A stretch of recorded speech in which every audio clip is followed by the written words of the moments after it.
Good evening and welcome. Settle in, close your eyes, and let the world outside fade away. You have found Sleep Tales, a quiet place for stories to help you drift off to sleep. Tonight, we have a new story for you, a simple tale about a small island, a daily routine, and a promise that was kept in silence.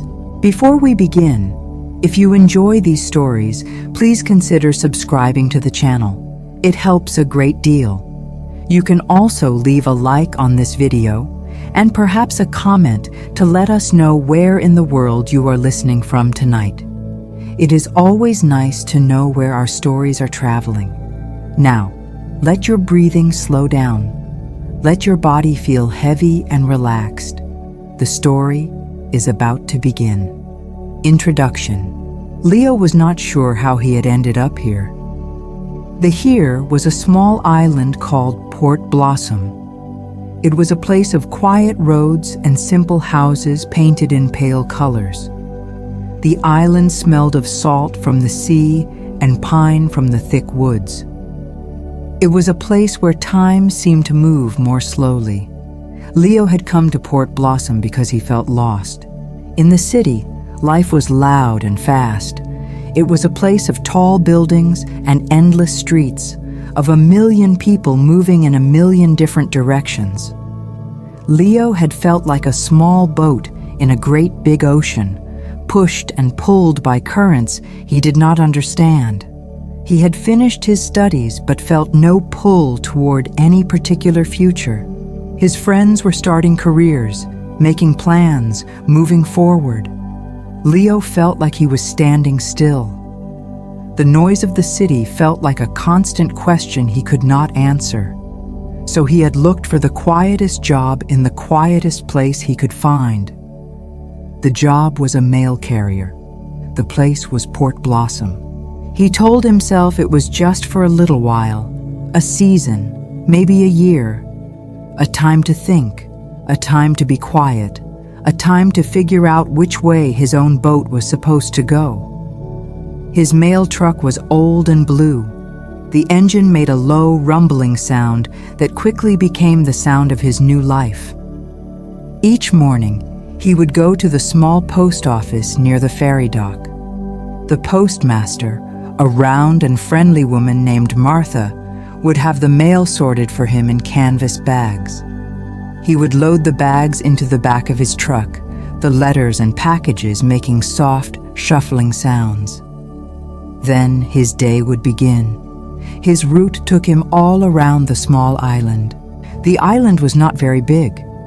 You could drive from one end to the other in less than an hour if you did not stop. But Leo's job was to stop. He stopped at every house, every small business, every mailbox that stood at the end of a gravel driveway.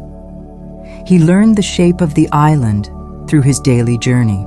He learned the turns in the road, the trees that leaned over the pavement, the spots where you could see the blue water of the sea through a gap in the woods. He delivered mail to the cheerful baker, Mrs. Gable. Her shop was always warm and filled with the smell of fresh bread and sweet sugar. She always had a kind word for him. He delivered mail to the quiet librarian, Mr. Finch. The library was a stone building with tall windows. It smelled of old paper and wood polish. Mr. Finch would only nod when Leo came in, a small, polite smile on his face. He delivered a thick bundle of mail to the fishermen down at the dock.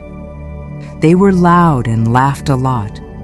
Their part of the town smelled of fish and gasoline and the salty air. Leo delivered bills and birthday cards, magazines and advertisements, packages small and large. He was the carrier of the island's connections to the world outside. He was a quiet part of everyone's day. For most people, he was just the blue truck that came and went. And for a while, that was all Leo wanted to be. He wanted to be simple. He wanted to be part of a routine. The routine was a comfort. It was a map for his day, and right now, a map for his life. But there was one part of the routine that was different. It was the very last stop on his route. At the far end of the island, where the road turned to dirt and the houses were few and far between, there was an old cottage. It was small and gray, its paint peeling from years of sun and sea salt. It stood alone in a field of tall grass that swayed in the wind. A thin path led from the front door to a simple wooden mailbox by the side of the road. And every day, a man was waiting there. The man was old. His back was slightly bent, and his hair was white and thin. He wore the same simple clothes every day, a gray sweater and dark pants. His name was Mr. Silas. Leo knew his name from the label on the mailbox, but that was all he knew. Every single afternoon, when Leo's blue truck rumbled down the dirt road, Mr. Silas would be standing there by the mailbox. He was never early. He was never late. He was just there, as if he were a part of the landscape, like the tall pine trees or the gray stones in the field. The first time Leo made the delivery, he had checked his mailbag for a letter for Mr. Silas. There was nothing. He had gotten out of the truck and walked over to the old man. Mr. Silas looked at him with clear, hopeful eyes. His eyes were the most alive thing about him. They were full of a quiet question. Leo had felt a little awkward. He had shaken his head. "Sorry, Mr. Silas," he had said. "Nothing for you today." The hope in the old man's eyes did not vanish completely, but it dimmed like a lamp being turned down low. He gave a small, slow nod. He did not say a word. He just turned and walked back up the path to his little gray cottage. Leo had watched him go, feeling a strange sense of sadness. He got back in his truck and finished his day. The next day it was the same. Leo's truck came down the road, and Mr. Silas was there, waiting. Again, there was no mail for him. Again, Leo had to say the words, "Sorry, nothing today." Again, the old man nodded and walked away in silence. This became their ritual. It happened every day, Monday through Saturday. The sun could be shining bright, or the sky could be gray with rain clouds. It did not matter. Mr. Silas would be there, waiting with a silent hope. And every day, Leo would have to deliver the same empty news. The old man was never angry, never seemed upset in a loud way. It was a quiet disappointment, a deep and steady kind of sadness that Leo could feel even from inside his truck. This strange, sad meeting at the end of the day became the part of his route that Leo thought about the most. It was a puzzle he could not solve. Who was this man, and what was he waiting for with such patience, with such unwavering hope? Leo's simple, quiet job now had a mystery, and the mystery lived in a small gray cottage at the very end of the road. Chapter 1. A Route of Whispers. The weeks turned into a month, and the month turned into 2. The bright green of summer on Port Blossom began to fade into the soft yellows and reds of autumn. The air grew cooler, and the wind from the sea carried a new chill. Leo's life settled into the rhythm of the mail route. The rhythm was constant, a steady beat in his otherwise quiet life. He knew the sounds of his day by heart, the clank of the metal door on the street-side mailboxes, the soft thud of a magazine going through a mail slot, the crunch of his boots on a gravel driveway, the cheerful bark of a golden retriever at the farmhouse on the North Road, the quiet hum of his truck's engine. These sounds were his work music, the soundtrack to his days. He started to feel a part of the island, not just a visitor. The faces he saw every day were no longer strangers. He knew that Mrs. Gable at the bakery had a daughter in the city who sent her letters every Tuesday. He knew that the fisherman at the dock got a new fishing magazine on the first Friday of every month. He knew which families had young children because of the colorful drawings that would sometimes be taped to their mailboxes for him. He was a silent observer of the island's small stories, a messenger carrying bits and pieces of people's lives in his canvas bags. But the story that occupied his mind the most was the one he knew the least about. The story of Mr. Silas.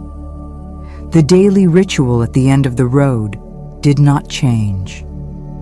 Every afternoon, as the sun began to dip lower in the sky, Leo would make the final turn onto the dirt road. And every afternoon, Mr. Silas would be there, waiting. Leo started to feel the old man's disappointment as if it were his own.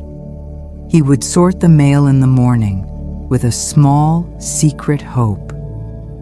Maybe today there will be a letter for S. Silas. He would look through the stack of envelopes, his fingers pausing on each one. But the letter was never there. The space for Mr. Silas in his mail sorting tray was always empty. The drive to the end of the island began to feel heavy. Leo would practice what to say, even though it was always the same. He would try to make his voice sound gentle. He did not want to be the cause of that dimming light in the old man's eyes. But he always was. "Nothing for you today, Mr. Silas." The words felt worn out, heavy from being used so many times, and the old man's silent nod felt heavier each time, too. Leo's curiosity grew into a deep, nagging ache. He wanted to know. He needed to know. He decided to try and find answers among the other people of Port Blossom. He started at the bakery. One morning, as he handed Mrs. Gable her mail, he tried to ask in a casual way. "That Mr. Silas at the end of the island," Leo began. "He is a very quiet man." Mrs. Gable was wiping flour from her hands onto her apron. Her cheerful smile faded just a little. She looked out the window of her shop toward the road. "Ah, Silas," she said, her voice softer than usual. "He has always been that way. Quiet. Keeps to himself." Leo pressed a little more. "He waits by the mailbox every day," he said. "It seems like he is waiting for something important." Mrs. Gable sighed, a long, slow sound. "Some people are just waiting," she said, and her eyes had a sad look in them. "He is waiting for something that will never come, I think. It is just his way." She did not offer any more information. She turned back to her work, kneading a large ball of dough on a floured table, and the conversation was over. Leo left the warm bakery feeling more confused than before. His next attempt was at the library. Mr. Finch was carefully placing books on a shelf, his movements slow and precise. The library was the quietest place on the island, a place where whispers felt like shouts. Leo handed him his mail. "Mr. Finch," Leo said in a low voice, "I deliver mail to Mr. Silas. I was wondering about him." Mr. Finch paused his work. He looked at Leo over the top of his small glasses. His expression was hard to read. It was not unkind, but it was not open either. "He has lived in that cottage for a very long time," Mr. Finch said simply. His voice was as quiet as the library itself. before my time even." He then turned back to his bookshelf, his silence making it clear that was all he was going to say. Leo felt like he was hitting a wall. It was a soft wall, a polite wall, but it was a wall just the same. The people of Port Blossom seemed to have an unspoken agreement not to talk about Mr. Silas. It was as if his story was a private thing, a piece of island history that was not meant for newcomers. He even tried asking the fishermen down at the dock. They were never quiet about anything. They laughed and shouted to each other over the sound of the boat engines and the crying seagulls. When Leo brought their mail, one of the fishermen, a big man with a thick gray beard, clapped him on the shoulder.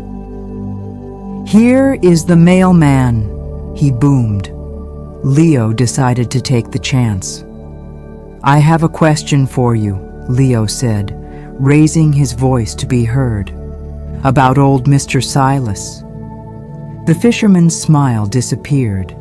He exchanged a look with the other men. "The old watcher," he said, and then he laughed, but it was not a happy laugh. "Do not you worry about him, boy. He is just a piece of the scenery. Been waiting since the rocks were soft." The other men chuckled. They did not seem to mean any harm, but their words felt sharp to Leo. They had turned the old man's long, sad wait into a local joke. Leo did not ask any more questions after that.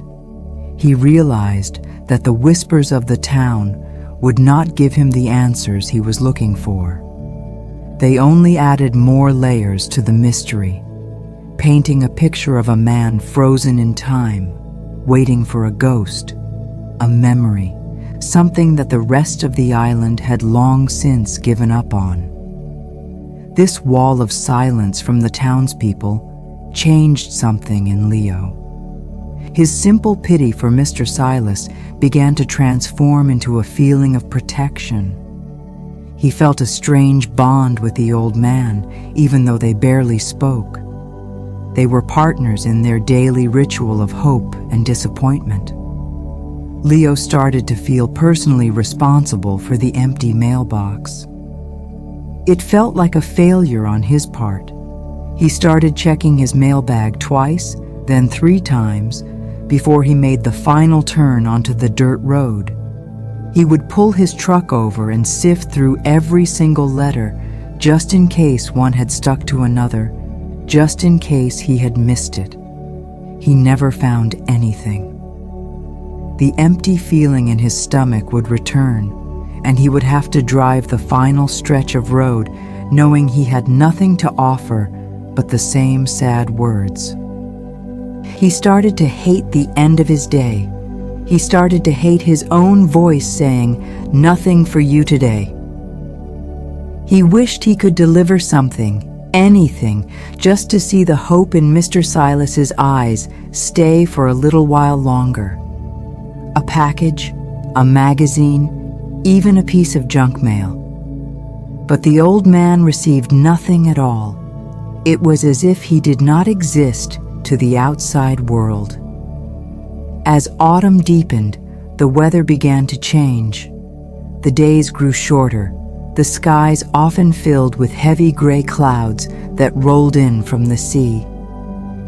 The wind blew harder, shaking the branches of the pine trees and sending leaves scattering across the roads.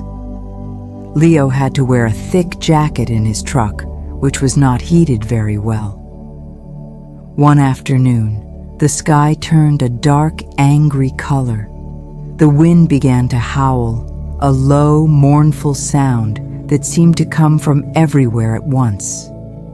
The postmaster, Martha, had told him a storm was coming, a big one. She had told him to finish his route quickly and get home. Leo drove faster than usual. The wind pushed against his blue truck, making it hard to stay in a straight line. Rain began to fall, not as gentle drops, but as hard, slanting sheets that blurred his windshield. The wipers could barely keep up. He made his deliveries quickly, running from his truck to the mailboxes, the wind trying to rip the letters from his hand. He delivered the last of the town mail and started on the long road toward the far end of the island. The storm was growing worse with every minute. The rain was so heavy, it sounded like stones hitting the roof of his truck. Branches from the trees were snapping and falling onto the road, and he had to swerve to avoid them. He knew he should probably turn back. It was dangerous, but he could not. He had one stop left. He had to go to Mr. Silas's cottage. He kept thinking about the old man. Was he safe? Was his small old cottage strong enough to stand up to this wind? A terrible thought entered Leo's mind. Was Mr. Silas standing out there right now? Was he waiting by his mailbox in this terrible storm? The thought made Leo's heart feel cold. He pushed his foot down on the gas pedal, the old truck's engine groaning in protest. He had to get there. He had to make sure the old man was not standing in the wind and the rain, waiting for a letter that would not even come on a day like this. The mail delivery had been officially canceled for the rest of the day due to the weather, but Leo did not care. His journey was no longer about delivering mail. It was about a man, an old man who might be waiting, and the young man who could not bear the thought of him waiting alone in the storm. The wind howled louder, and the blue truck rattled as it fought its way down the dark, wet road. Leo was worried, truly worried, and in that worry, he realized that the quiet old man at the end of the road had become more to him than just a stop on his route. He had become a responsibility. He had become a friend in a strange and silent way. Chapter 2. The Open Door. The storm passed in the night. Leo woke to a strange and sudden silence. The howling wind was gone. The hard drumming of rain on his roof had stopped. All he could hear was the gentle dripping of water from the trees outside his window. He lay in his bed for a long time, just listening to the quiet. The world felt new and clean, as if the storm had washed everything away. He got up and went to the window.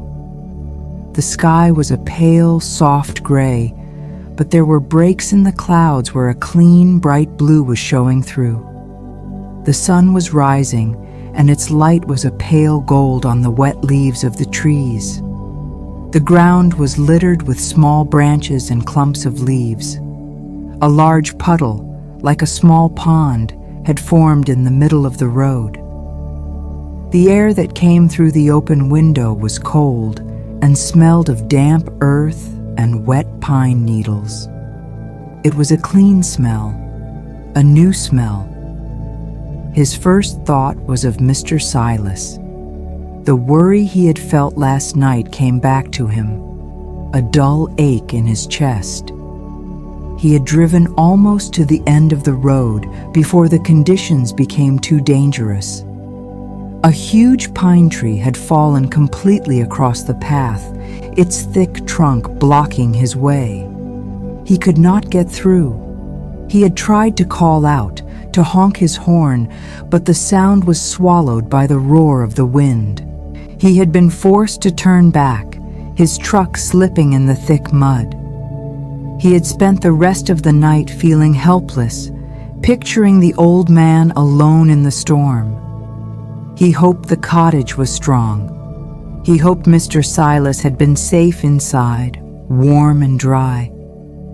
He hoped more than anything that the old man had not been standing by the road, waiting for a mail truck that could never arrive. The image of that was too sad to hold in his mind for long. Leo got dressed and went to the post office. The small town of Port Blossom looked tired. A few shop signs were hanging at odd angles. The streets were wet and scattered with debris. Martha, the postmaster, was sweeping water out of the front door of the post office with a large broom. She looked tired, too. "Morning, Leo," she said, her voice a little rough. "Quite a night." Leo nodded. "It was," he said. "Is everything all right here?" Martha leaned on her broom. "Mostly," she said. "The ferry from the mainland is canceled for the day. The lines are down on the south side of the island, so no phones for them. But we are all in one piece. The mail will be light today. I doubt much got through on the early boat before the storm hit." This news made Leo feel a sense of purpose. His job today would not be about the mail. His job was to drive his route to check on people. His most important stop would be his last one. He loaded the few canvas bags into his truck. They felt unusually light. The streets were quiet. Not many people were out. Leo began his route, his blue truck moving slowly through the wet town.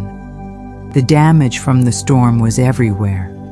He saw a fence that had been knocked over, its wooden posts sticking up out of the ground. He saw a small boat at the dock that had been pulled from its mooring and was now resting on its side in the shallow water. As he left the town and drove into the countryside, the signs of the storm's power became even clearer. The roads were a mess.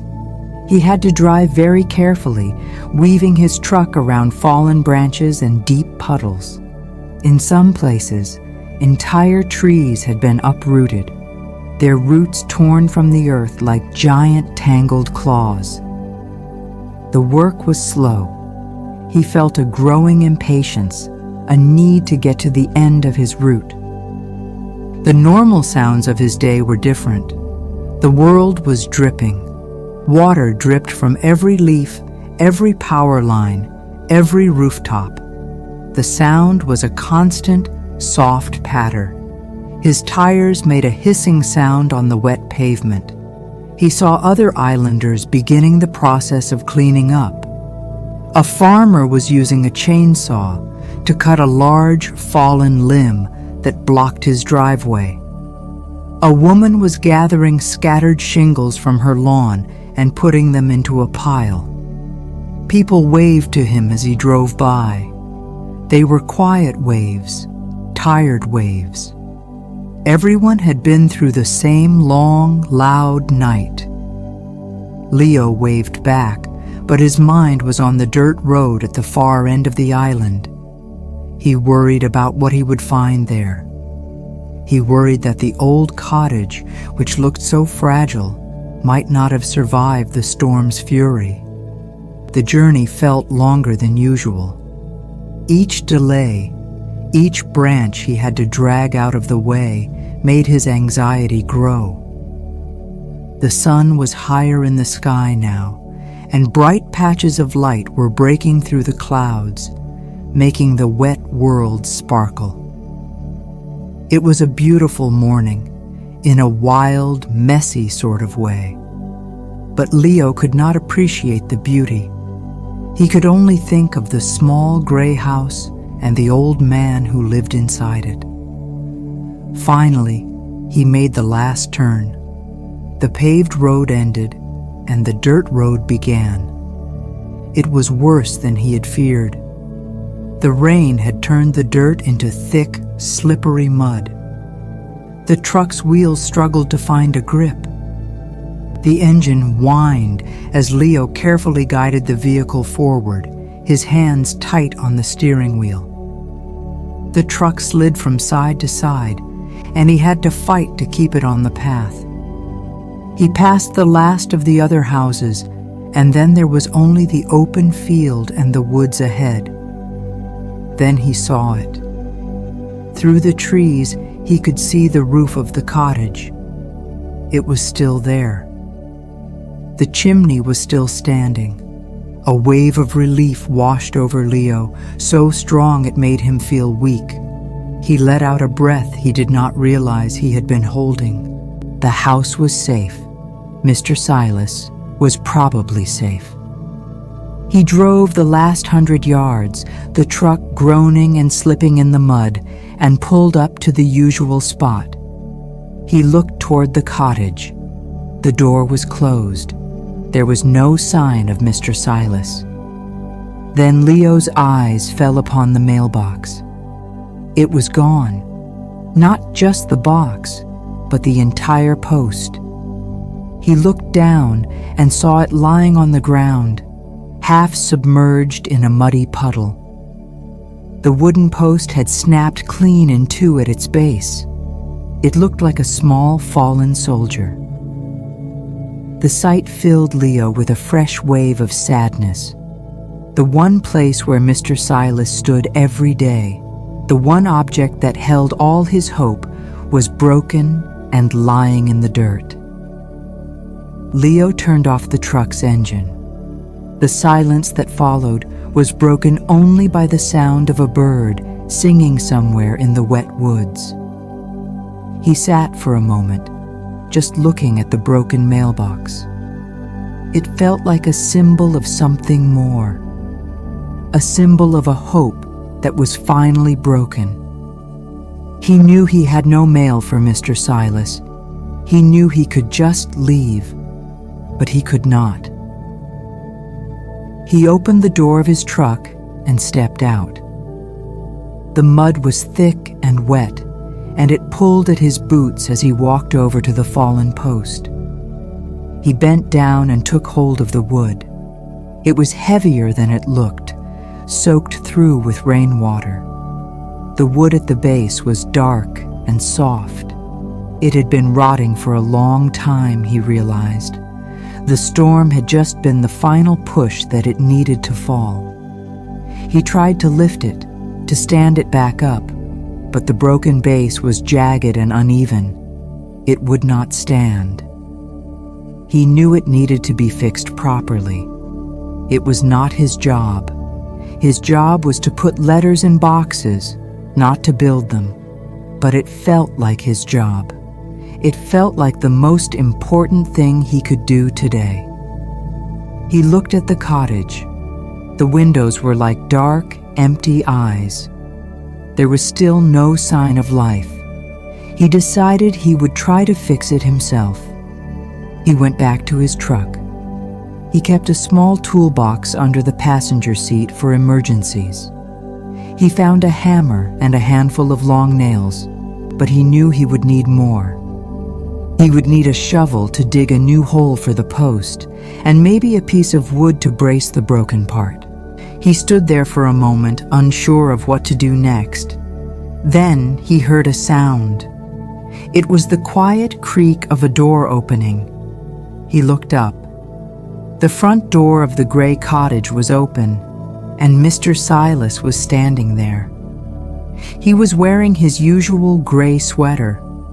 He looked pale and tired. His white hair was messy.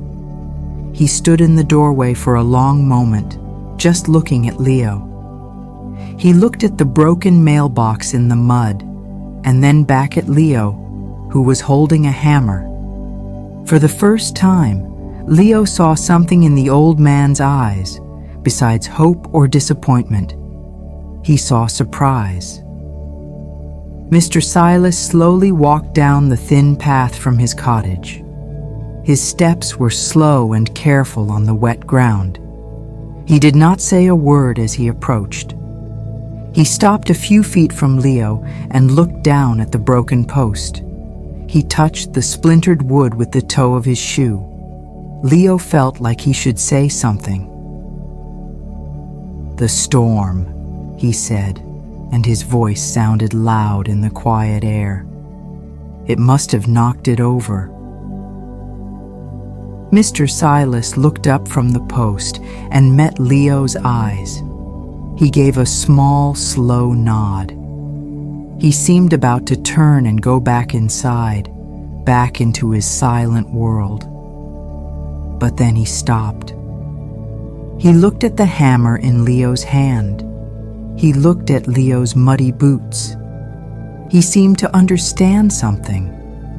Without a word, he turned and walked back to his cottage. Leo watched him go, feeling a familiar sense of confusion. He thought that was the end of it. He thought the old man was retreating. But then, Mr. Silas came back out. In one hand, he carried a small, sturdy shovel. In the other, he held a rusted metal can full of nails and screws.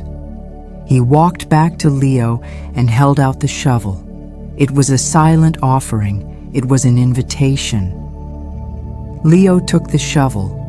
The wooden handle was smooth and worn from years of use. For a moment, they just stood there, the two of them, the young man and the old man, in the mud beside the broken mailbox. Then, Mr. Silas pointed to a spot in the ground, a few inches from the old, rotten stump. It was a silent instruction. Dig here. Leo began to dig. The earth was soft and wet from the rain, and the shovel went in easily.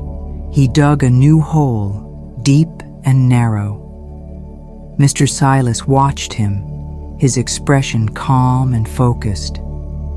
When the hole was deep enough, Mr. Silas bent down. He and Leo took hold of the mailbox post together. It was heavy and awkward. They lifted it and carefully placed the broken end into the new hole. It stood upright, but it was wobbly. Mr. Silas went back to his cottage one more time. He returned with a piece of scrap wood and a small saw. He knelt in the mud, his old knees cracking softly. He carefully sawed the piece of wood into a brace. His hands, though old, were steady and sure. He showed Leo how to place the brace against the broken part of the post. Then, he took the hammer from Leo's hand.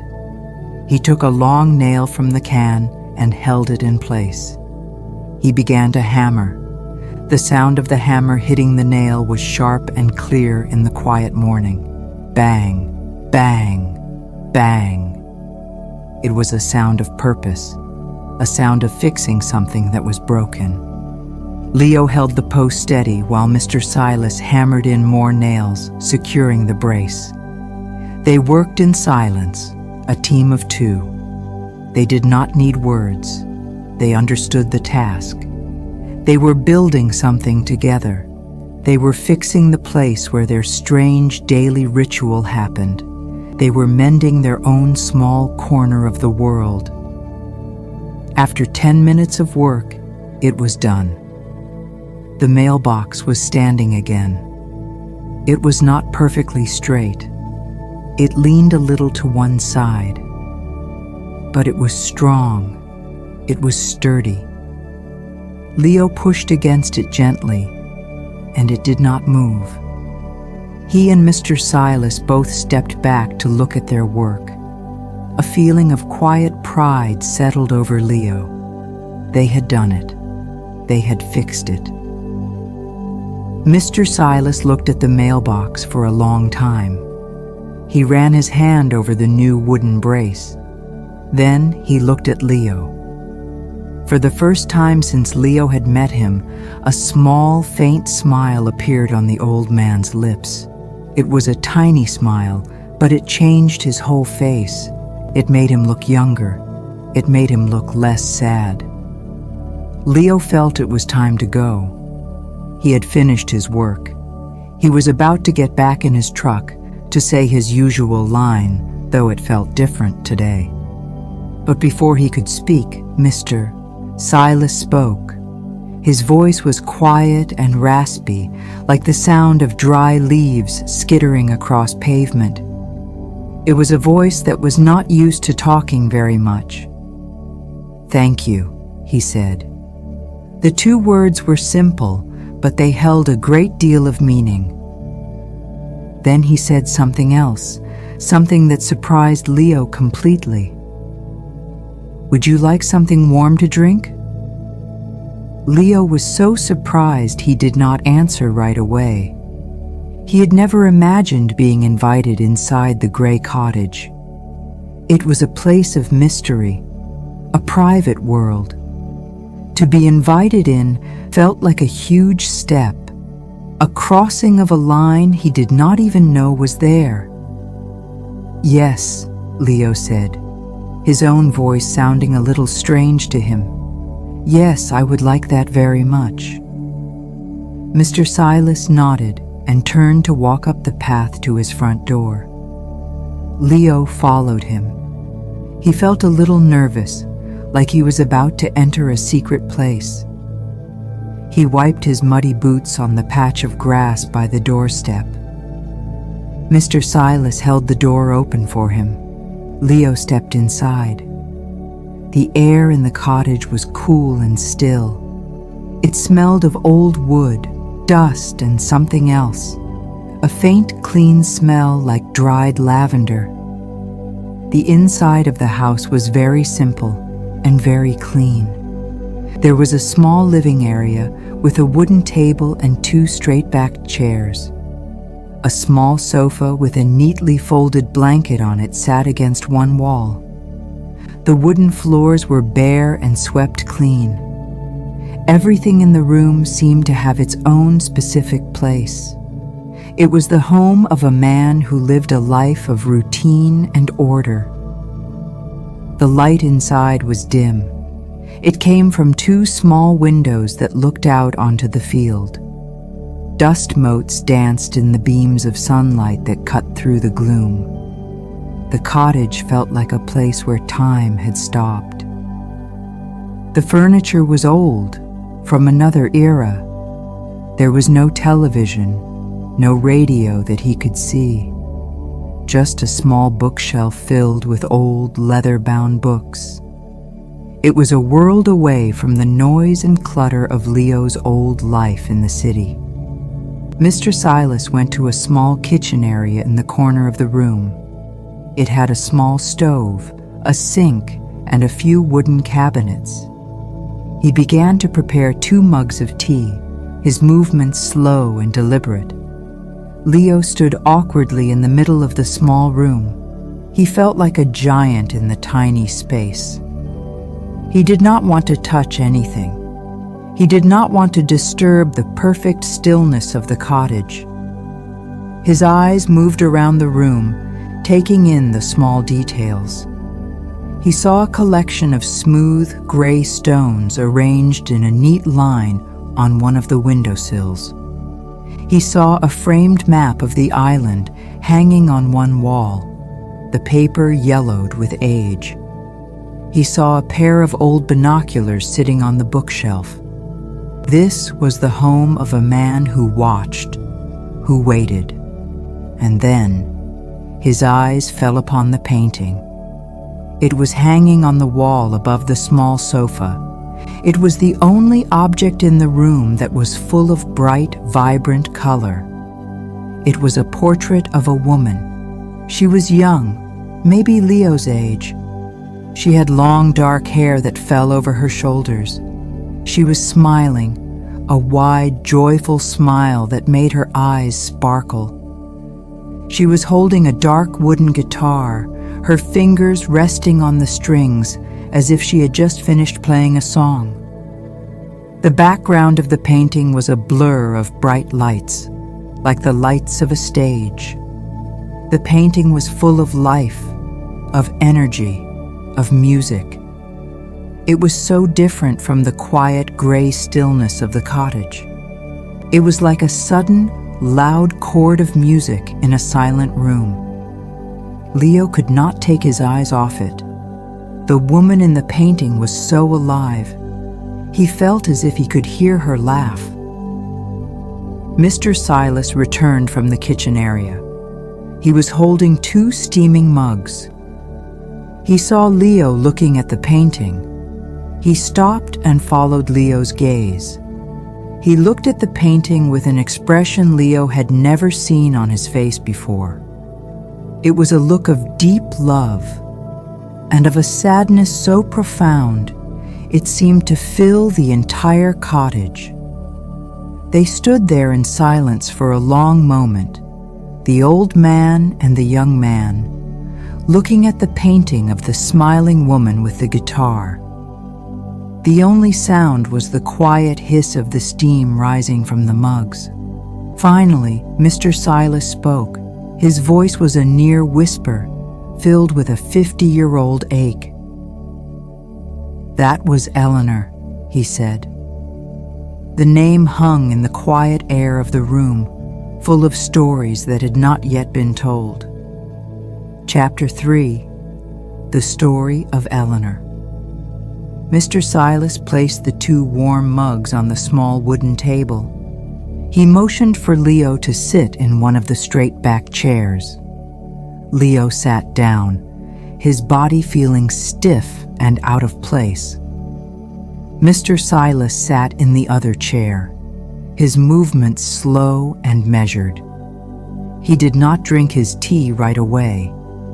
He just held the warm mug in his old, wrinkled hands, his gaze fixed on the painting of the woman with the guitar. The silence in the cottage was deep and heavy, but it was a different kind of silence now. It was not empty. It was filled with the presence of the woman in the painting. It was filled with unspoken questions and a history that felt as old as the gray wooden walls of the house itself. Leo held his own mug, the warmth seeping into his cold fingers. He did not know what to say. He was a visitor in a very private world, and he was afraid of disturbing it. He was the mail carrier. He delivered letters. He did not belong here in this room of long-held secrets, but he had been invited in. The open door and the warm drink were a bridge, and he had crossed it. Finally, Mr. Silas spoke again, his quiet, raspy voice barely disturbing the stillness of the room. "Her name was Eleanor," he repeated, as if the name itself was a story. He took a slow sip of his tea. His eyes never left the painting. Leo followed his gaze. The woman, Eleanor, was smiling. It was a smile that seemed to know a happy secret. Her eyes looked directly out from the canvas, as if she could see them, the 2 men sitting at the table in the quiet room. "She was a musician," Mr. Silas added.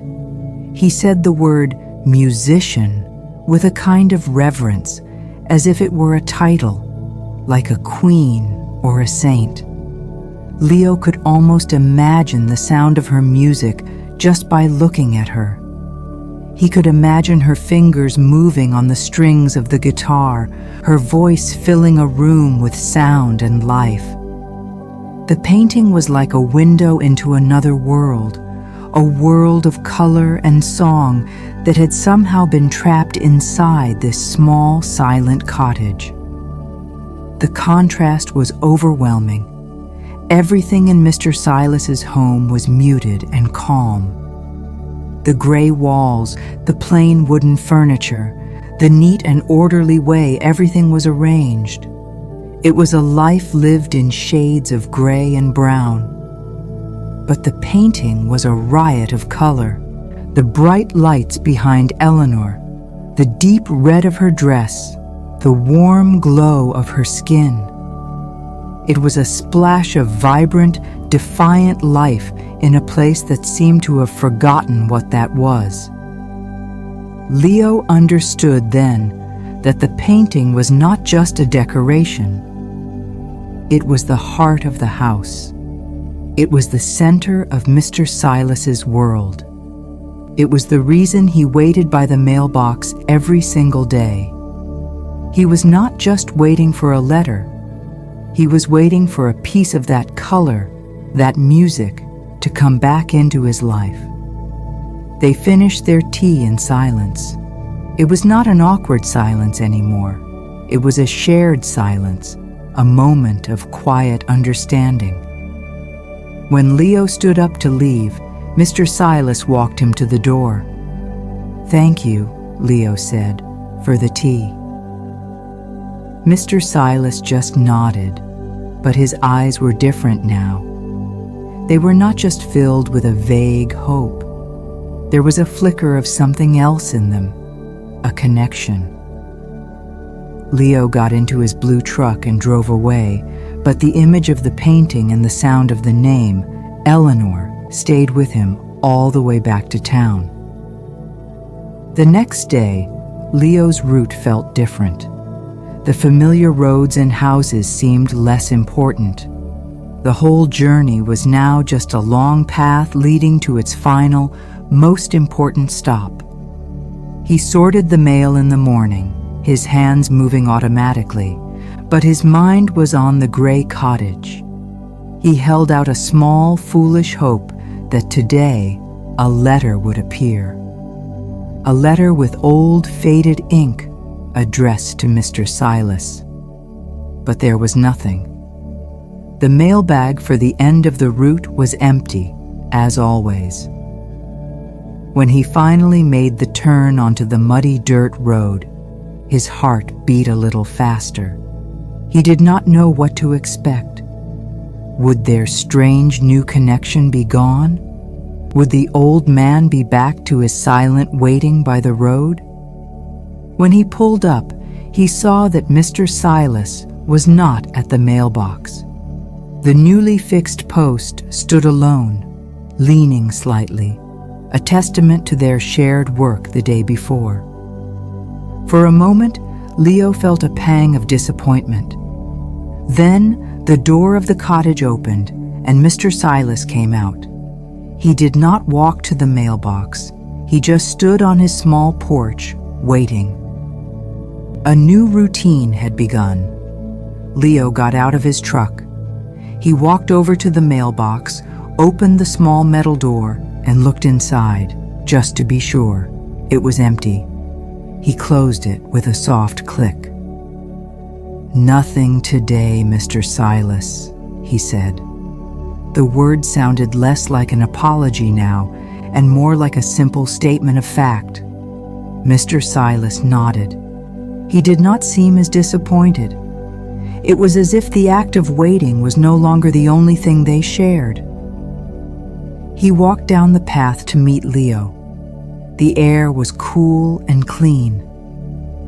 "It was a long time ago," Mr. Silas said, without any preamble. He was continuing the conversation from the day before, as if no time had passed at all. 50 years. Leo tried to imagine 50 years. It felt like an impossible amount of time. It was more than twice his entire life. To wait for something for 50 years. The idea was so large it was hard for his mind to hold. "I was a lighthouse keeper then," Mr. Silas continued, his gaze looking out toward the sea, which was visible as a thin blue line on the horizon. Out on the point, the old lighthouse.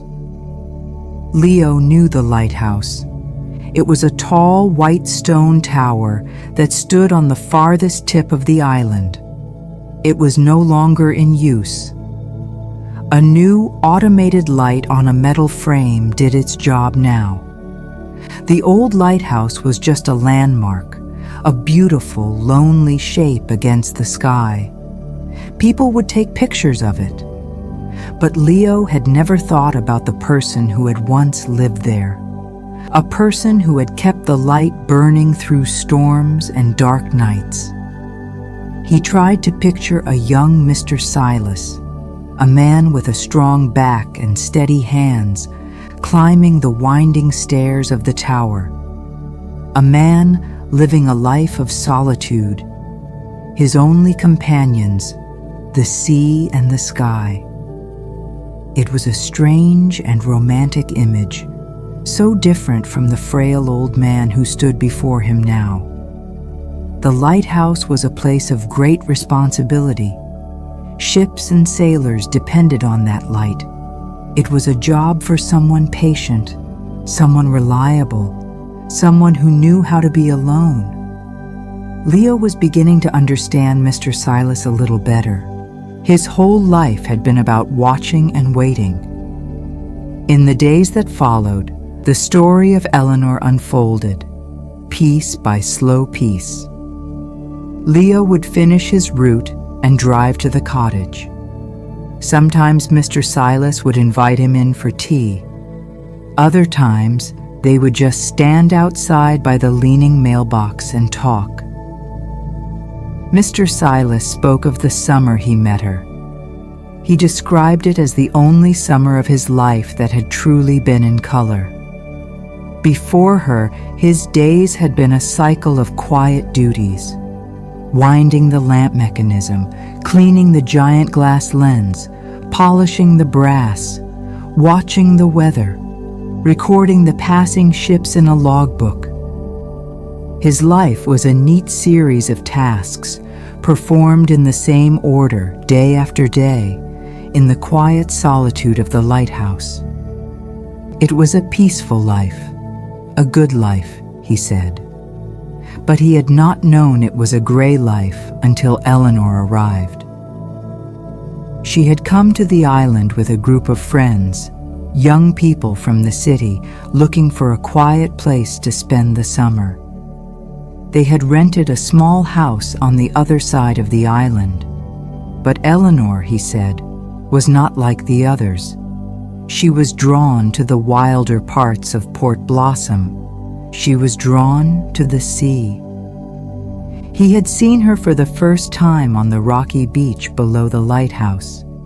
He had been at the top of the tower, cleaning the outside of the glass, and he had seen a small figure in a bright yellow dress walking along the shore.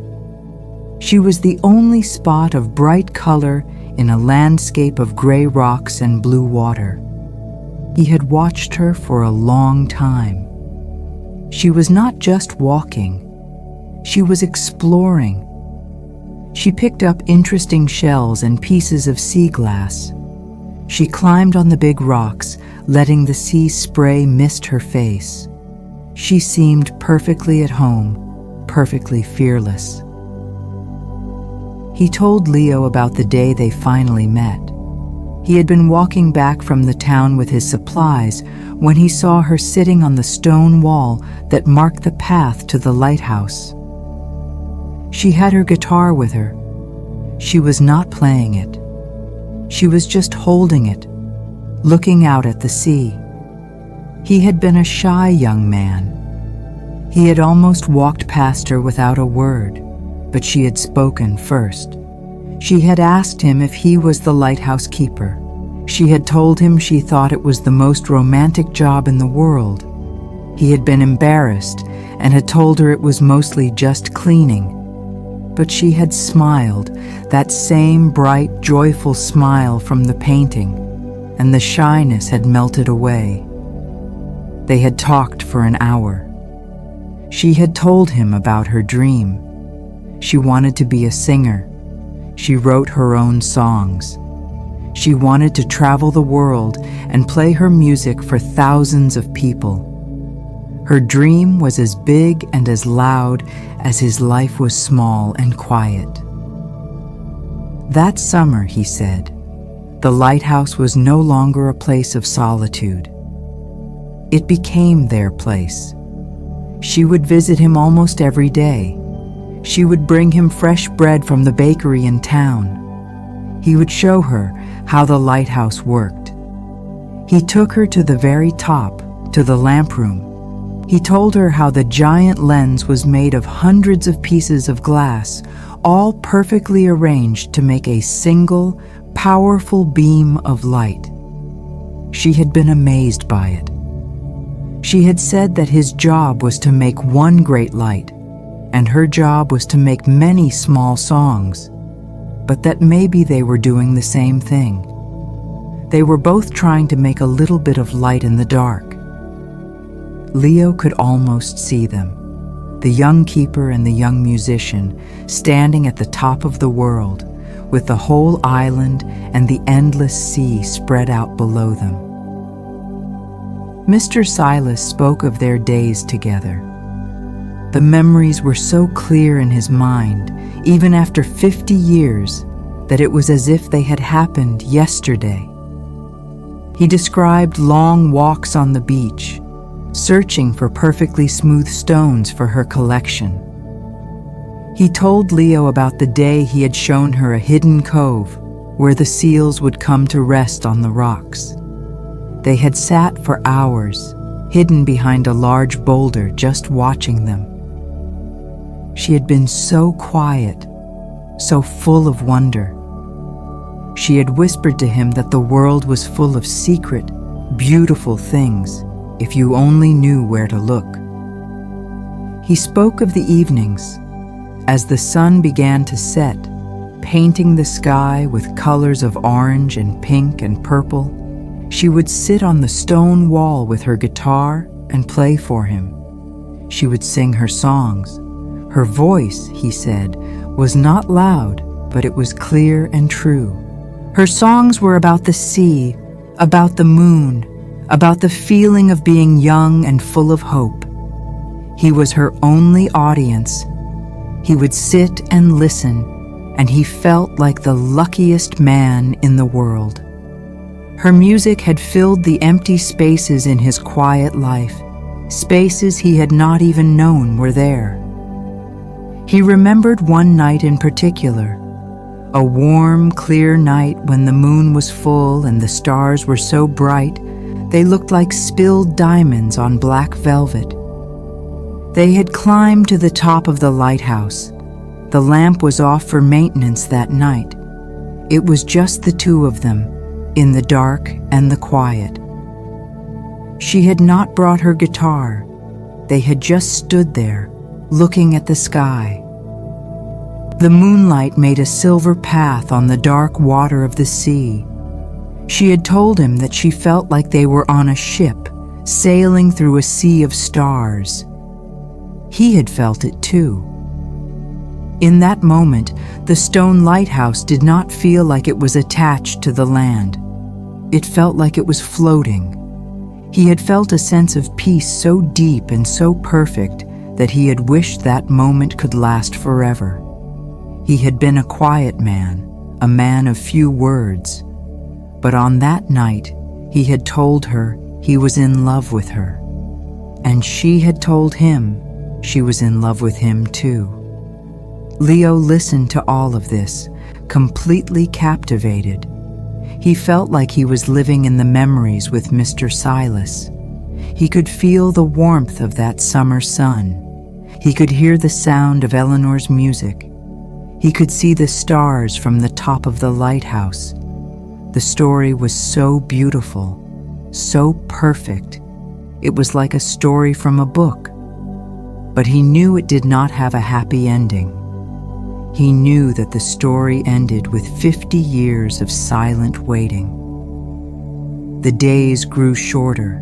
The air grew colder. Autumn was giving way to the first hints of winter. The mood of the story Mr. Silas was telling began to change too. The bright, happy days of summer had to end. Mr. Silas's voice grew quieter when he spoke of her leaving. Her friends were going back to the city. She had to go with them. She had plans. She had auditions. Her big dream was waiting for her. They both knew she had to go. He described their last day together. It was a gray, overcast day. The bright colors of summer were gone. The island looked tired. They had walked on the beach one last time. They did not talk much. There was nothing left to say. The sadness between them was a heavy physical thing. He had walked with her to the ferry dock. The whole town seemed to be there, saying goodbye to the summer visitors. But he had only seen her. She was wearing a blue coat. He remembered the color of the coat. At the ferry, she had made him a promise. "I will write to you," she had said. "I will write you every week, and I will come back next summer."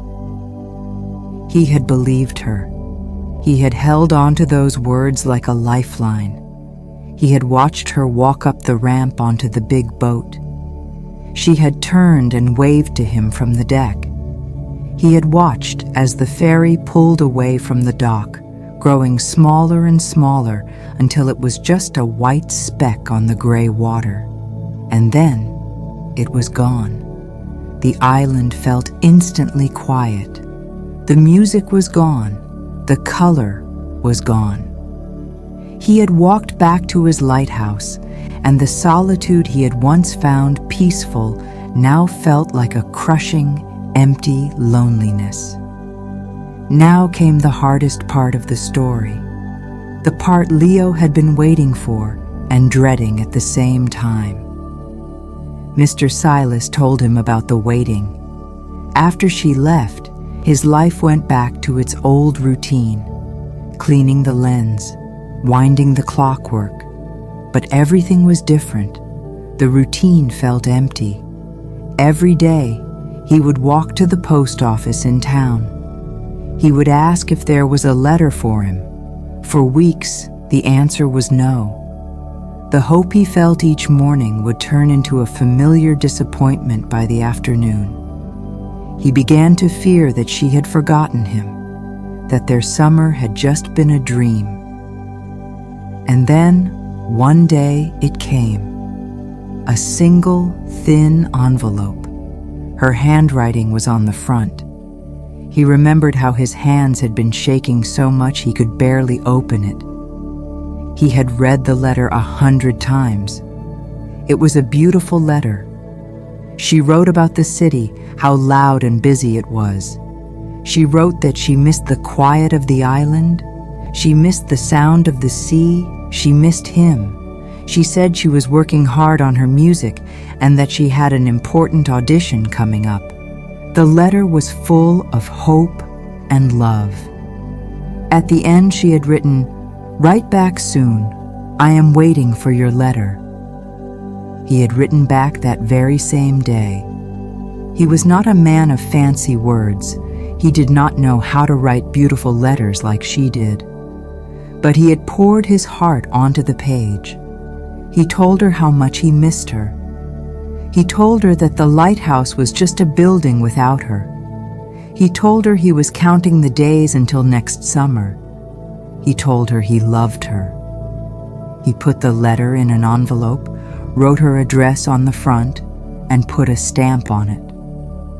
The next morning, he took it to the post office and mailed it. He had felt a huge sense of relief.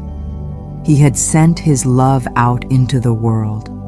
Now, he just had to wait for her reply. He waited. He went to the post office every day again. The days turned into weeks. The weeks turned into a month. No letter came. Autumn ended. The cold winds of winter began to blow. Still, nothing. He started to think that maybe his letter had gotten lost. Maybe she had moved. He wrote another letter, but he did not know if she would get it. He never got a reply. The winter was long and cold and silent. Spring came. The island turned green again. He kept waiting. The days she was supposed to return, the beginning of summer, came and went. She did not come back. The silence from her was absolute. It was a solid wall that he could not break through. And so, his waiting began. At first, it was a frantic, hopeful waiting. Then, it became a dull, aching wait. Years passed. The world changed. The lighthouse was automated. He no longer had a job there. He bought the small gray cottage at the end of the road. He was no longer a lighthouse keeper, but he kept watching. He kept waiting. The hope never died completely. It just changed. It became a quiet, stubborn thing, a part of his daily routine, like breathing. He told himself that one day there would be an explanation. One day, a letter would arrive. The second letter. The letter that would tell him why she had been silent for so long. He finished his story. He sat at his small wooden table, an old man in a gray sweater, his teacup cold in his hands. The cottage was silent. Leo felt a profound sadness, a sadness so deep it was hard to breathe. The beautiful love story had ended in a question mark. A lifetime of waiting, all based on a single, unanswered letter. Leo looked at the painting of Eleanor. Her smile seemed different now. It seemed tinged with sadness. He looked at Mr. Silas. The old man looked tired, as if telling the story had taken all his energy. "I am still waiting for her second letter," Mr. Silas said, his voice a dry whisper.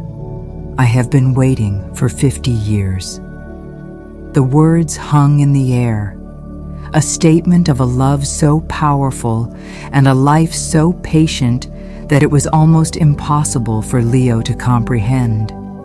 And he knew in that moment that his job on this island was no longer just about delivering the mail. It was about this story. It was about this long, long wait. Chapter 4. The Box in the Attic.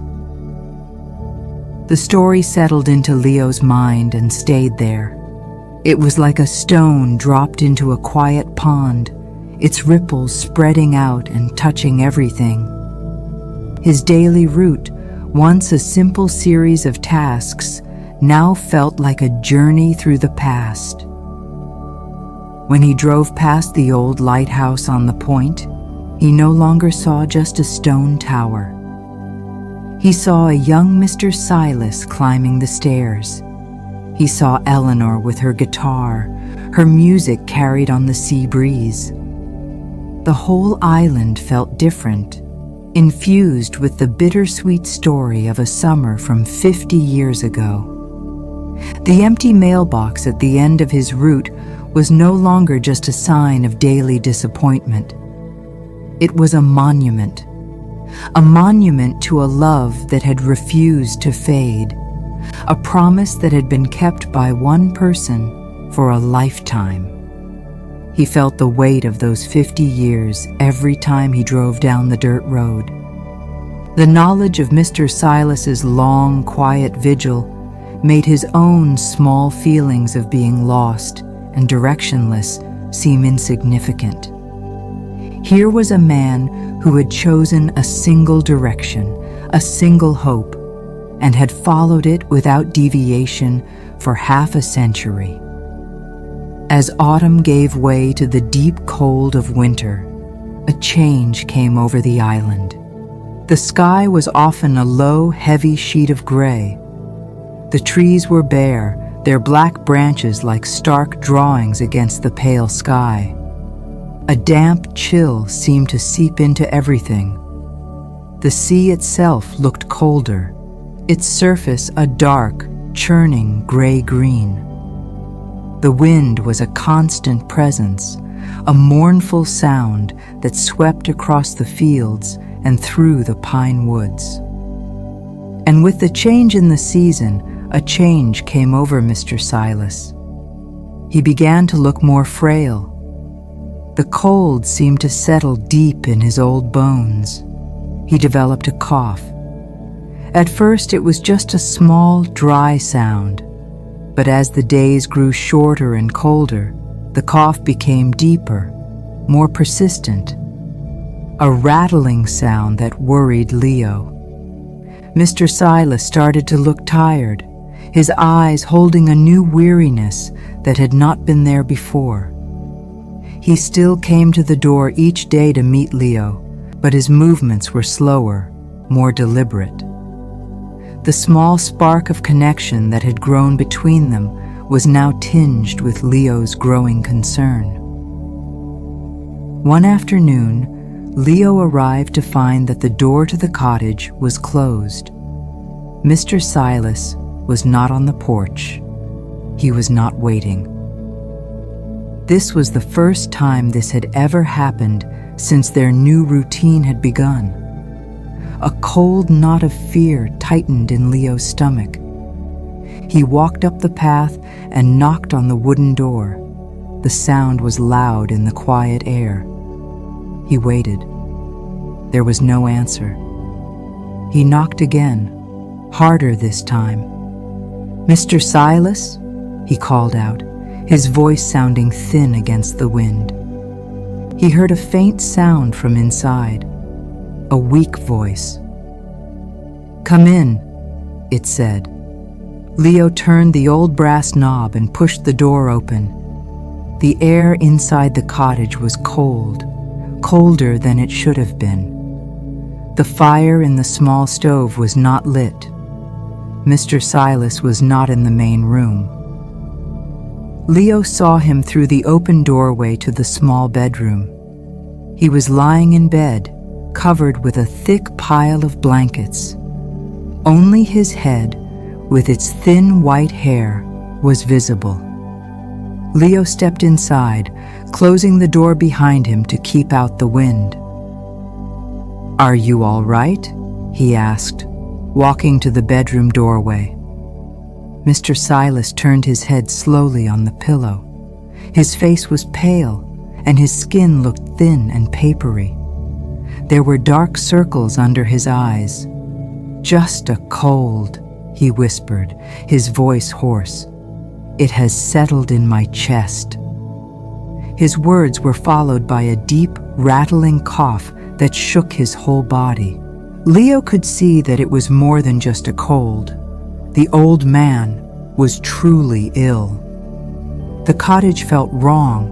It felt cold and neglected. There was a glass of water on the small table next to the bed, but it was empty.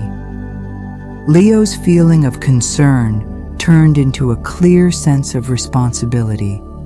This man was alone. He had no one. "Have you eaten anything?" Leo asked. Mr. Silas shook his head slightly. "Not hungry," he rasped. Leo knew he could not just leave him like this. "I will be back," he said.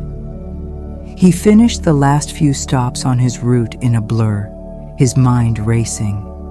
He did not go home. He drove back to the town's small general store. He bought soup in a can, a loaf of fresh bread from the bakery, some juice, and a small bag of oranges. He also bought a bundle of firewood. He drove back to the cottage, his truck loaded with these simple supplies. He carried everything inside. He did not ask for permission. He just started doing what needed to be done. He built a fire in the small stove. The crackle of the wood and the growing warmth began to chase the chill from the room. He went into the small kitchen area and heated the soup on the stove, the smell of chicken and herbs filling the quiet cottage. He poured the soup into a bowl and brought it to Mr. Silas, along with a glass of juice. Mr. Silas watched him with weary, surprised eyes. He did not protest. He allowed Leo to prop up his pillows so he could sit up. He took the bowl of soup and began to eat, slowly, one spoonful at a time. The warm food seemed to bring a little bit of color back to his pale cheeks. While he ate, Leo tidied the small living area. He washed the few dirty dishes in the sink. He swept the floor. He filled the empty water glass. He was not just the mail carrier anymore. He was a caretaker. He was a friend. He did these small tasks with a quiet focus. It felt right. It felt necessary. For the next few days, this became their new routine. Leo would finish his mail route and then go to the cottage. He would make sure the fire was lit. He would prepare a simple meal for Mr. Silas. They did not talk much during these visits. Mr. Silas was often too tired to speak, and Leo was busy with his small chores. But their silence was comfortable, filled with a quiet understanding. Leo would sit in the chair by the bed while Mr. Silas ate, and he would look at the painting of Eleanor. Her joyful smile seemed to watch over the quiet, sick room. It felt like she was there with them, a silent guardian. One afternoon, after Mr. Silas had finished his soup and seemed a little stronger, he asked Leo to do something for him. "There is a leak," he said, his voice still weak. "In the attic. The last storm. I hear it dripping sometimes." Leo nodded. "I can look at it," he said. He had seen a small square hatch in the ceiling of the main room. A thin rope hung down from it. Mr. Silas pointed to a small wooden step stool in the corner. Leo pulled on the rope, and a set of old, rickety wooden stairs unfolded from the ceiling. He climbed the stairs carefully. The air that came from the attic was cold and smelled of dust and old, dry wood. He pulled himself up into the small, dark space. The attic was low and triangular, following the shape of the roof. It was mostly empty, just a dark space under the rafters. A single, small, round window at one end let in a weak gray light. The space was filled with shadows and the thick, heavy silence of a place long forgotten. Leo found the leak easily. It was in a corner where a few shingles had likely been torn off by the storm.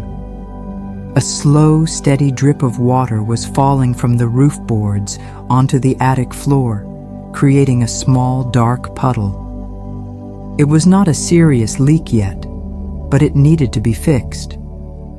As his eyes adjusted to the dim light, he began to see the attic more clearly. It was not completely empty. In one corner, covered in a thick layer of dust and cobwebs, was a small stack of old newspapers tied with a piece of string. Next to them was a collection of old glass bottles, and next to the bottles, tucked away in the darkest corner, was a box. It was a small wooden box, about the size of a shoebox. It was made of a dark wood, and it did not seem to have as much dust on it as the other things. It looked as if it had been handled more recently. Leo felt a strong pull of curiosity. He knew he should not pry. He was here to fix a leak, but the box seemed important. It felt out of place in the empty, forgotten attic. He went back down the stairs. "I found the leak," he told Mr. Silas. "It is not too bad. I think I can patch it from the inside for now, but you will need to get the roof fixed when the weather is better." Then, he hesitated for a moment before speaking again. "There is a wooden box up there," he said, trying to make his voice sound casual. "In the corner." Mr. Silas, who had been lying with his eyes closed, opened them. His body went very still. A strange expression crossed his face. It was a look of deep, ancient pain mixed with something else, shame.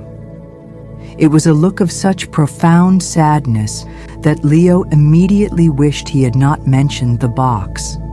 He felt like he had opened a door that was meant to stay closed forever. The old man was silent for a long time. The only sound was the crackling of the fire in the stove and the ticking of an old clock on the wall that Leo had not noticed before. Finally, Mr. Silas spoke, his voice a barely audible whisper. "Bring it down," he said. Leo was surprised. He had expected the old man to tell him to leave it, to mind his own business. "Are you sure?" Leo asked gently. Mr. Silas gave a single firm nod. His eyes were closed again, as if he could not bear to watch. Leo climbed the rickety stairs back into the dusty attic. He walked over to the corner and picked up the box. It was not heavy, but it felt solid. He wiped some of the dust off with the sleeve of his jacket. The wood was smooth and dark. There was a small brass latch on the front. He carried it carefully down the stairs. He placed the box on the blanket at the foot of Mr. Silas's bed.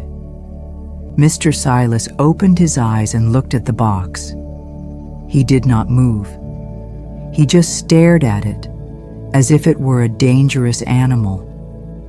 The silence in the room grew heavy again.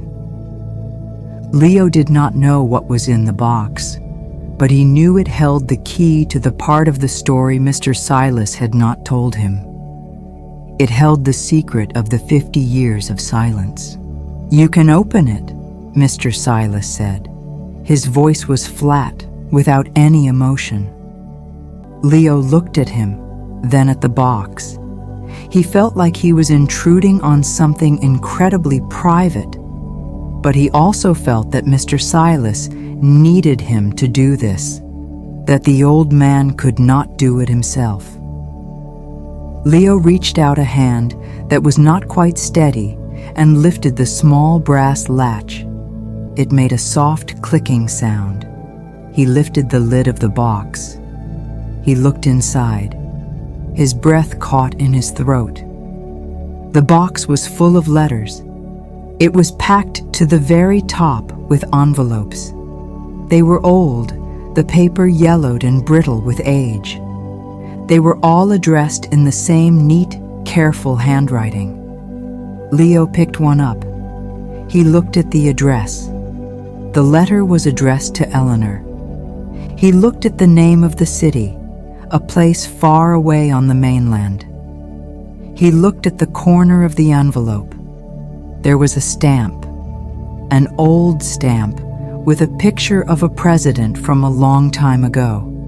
But the stamp was clean. It had never been canceled. He looked at another letter and another. They were all the same, addressed, stamped, but not a single one had ever been mailed. He looked up at Mr. Silas. The old man was looking at the ceiling, his face pale and grim. He looked like a man who was about to be sentenced for a crime. "There are so many," Leo said softly. "More than 100, Mr. Silas whispered. "I wrote to her every week, for 2 years." Leo did not understand. "But," he started, "you said you wrote back to her first letter. You said you mailed it."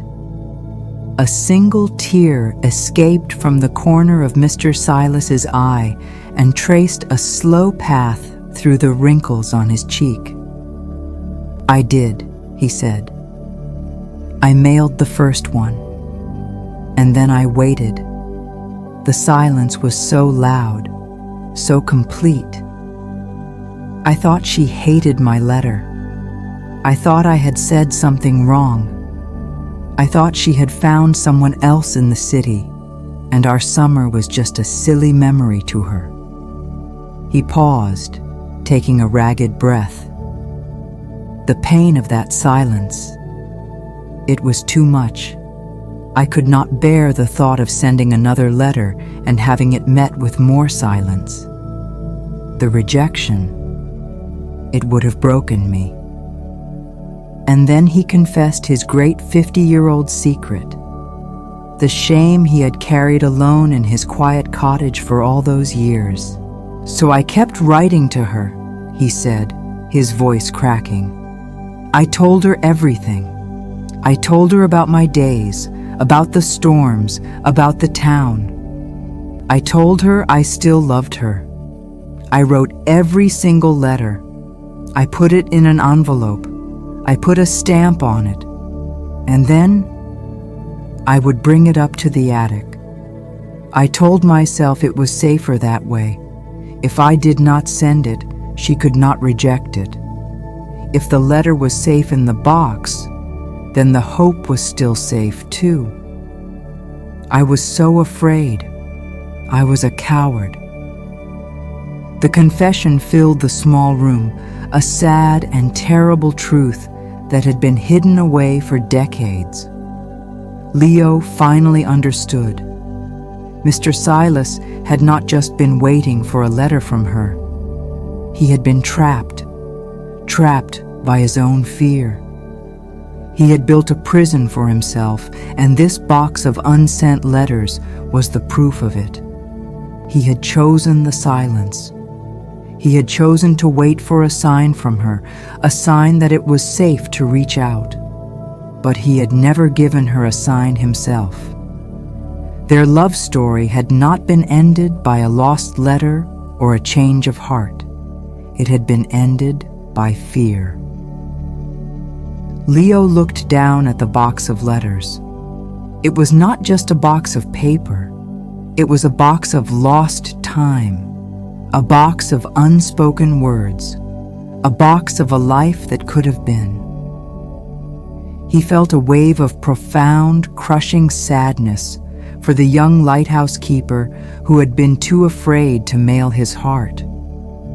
And he felt an even deeper sadness for the old man lying in the bed who had lived with that secret, that shame, for his entire adult life.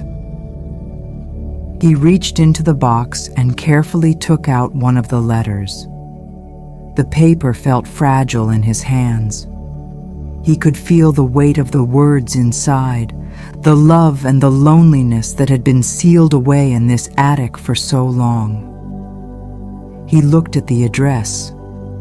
It was just a street name and a city, a place he had never been. He looked at Mr. Silas.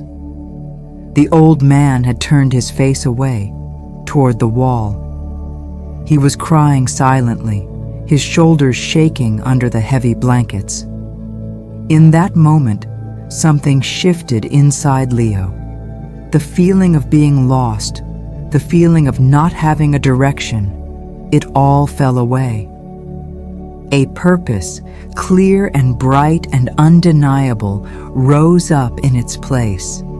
He could not change the past. He could not give Mr. Silas back his 50 lost years. But he could not let the story end here, in this cold, sad room with a box full of ghosts. This could not be the end. He had to do something. He had to try. It was a crazy idea. A journey based on a 50-year-old address and a name. The chances of finding anything, of finding anyone, were almost zero. It was an impossible task. But as he stood there in the quiet cottage, holding a letter that had never been sent, he knew he had to try. It was an adventure, a real one. Not the kind you read about in books, but a quiet, desperate adventure to find the end of a love story.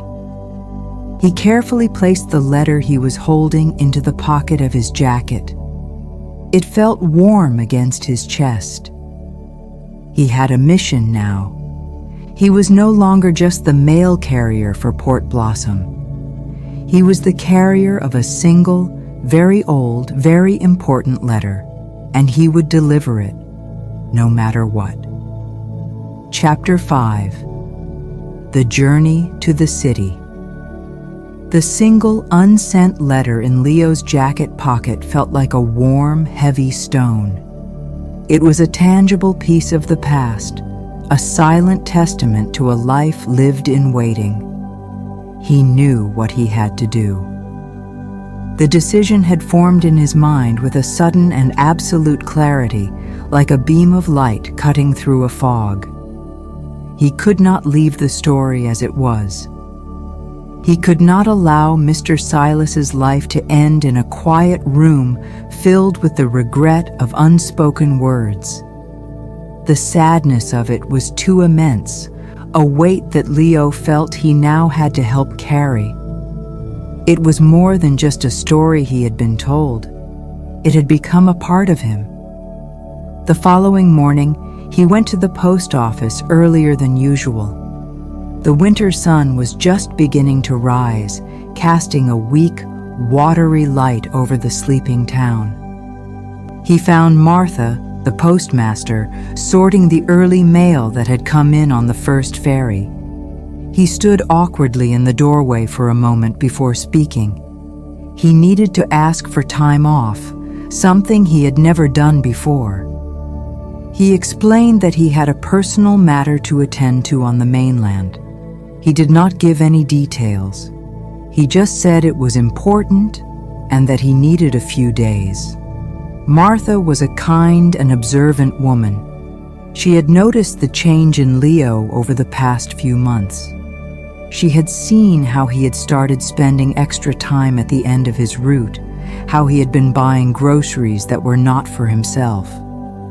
She did not ask any questions. She just looked at him with her steady, understanding eyes and nodded. "Take the time you need, Leo," she said. "The mail will be here when you get back." Her simple acceptance was a great relief. He felt a wave of gratitude for this small, quiet community where people looked out for one another without needing a full explanation. He helped her sort the rest of the morning mail, his hands moving with a new sense of purpose.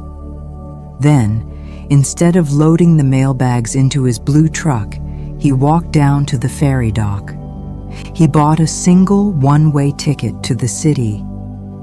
He did not know when he would be back. The ferry ride was cold. Leo stood on the open deck, the wind whipping at his face and jacket. He watched Port Blossom grow smaller and smaller behind him. The island, his home for the past few months, looked like a sleeping animal on the gray water. He saw the old lighthouse on the point, a thin white needle against the sky. He thought of the young Mr. Silas standing there, watching Eleanor's ferry disappear in the same way. He felt a strange connection to the past, as if he were reliving a piece of someone else's life. He was doing what Mr. Silas had never done. He was leaving the island.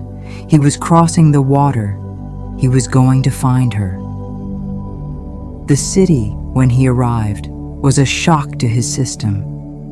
After months of the quiet, slow pace of island life, the city was a loud, chaotic explosion of sensory information. The noise was overwhelming. The constant roar of traffic, the distant wail of sirens, the murmur of 1,000 conversations all at once. The smells were different too, not salt and pine, but car exhaust and food from street vendors and the faint metallic smell of the subway. The sheer number of people was staggering. Crowds moved along the sidewalks like rivers, everyone with a destination, a purpose. Leo felt small and anonymous, just another face in the endless stream. He had grown up in a city, but he had forgotten how intense it could be. He had spent months learning the shape of a small island, the names of its few hundred residents. Here, there were millions of people, a million stories, all happening at once. The task ahead of him suddenly felt not just difficult, but completely impossible. He was looking for one person, Eleanor, in this vast, sprawling ocean of humanity. A person who might not even live here anymore. A person who might not even be alive. He took the old, unsent letter out of his pocket. The paper felt thin and fragile in his hands. He looked at the address. It was his only clue. A street name and a number. It was his starting point, his map in this bewildering new world. He found a map of the city and located the street. It was in an older part of the city, a neighborhood of brick buildings and narrow streets.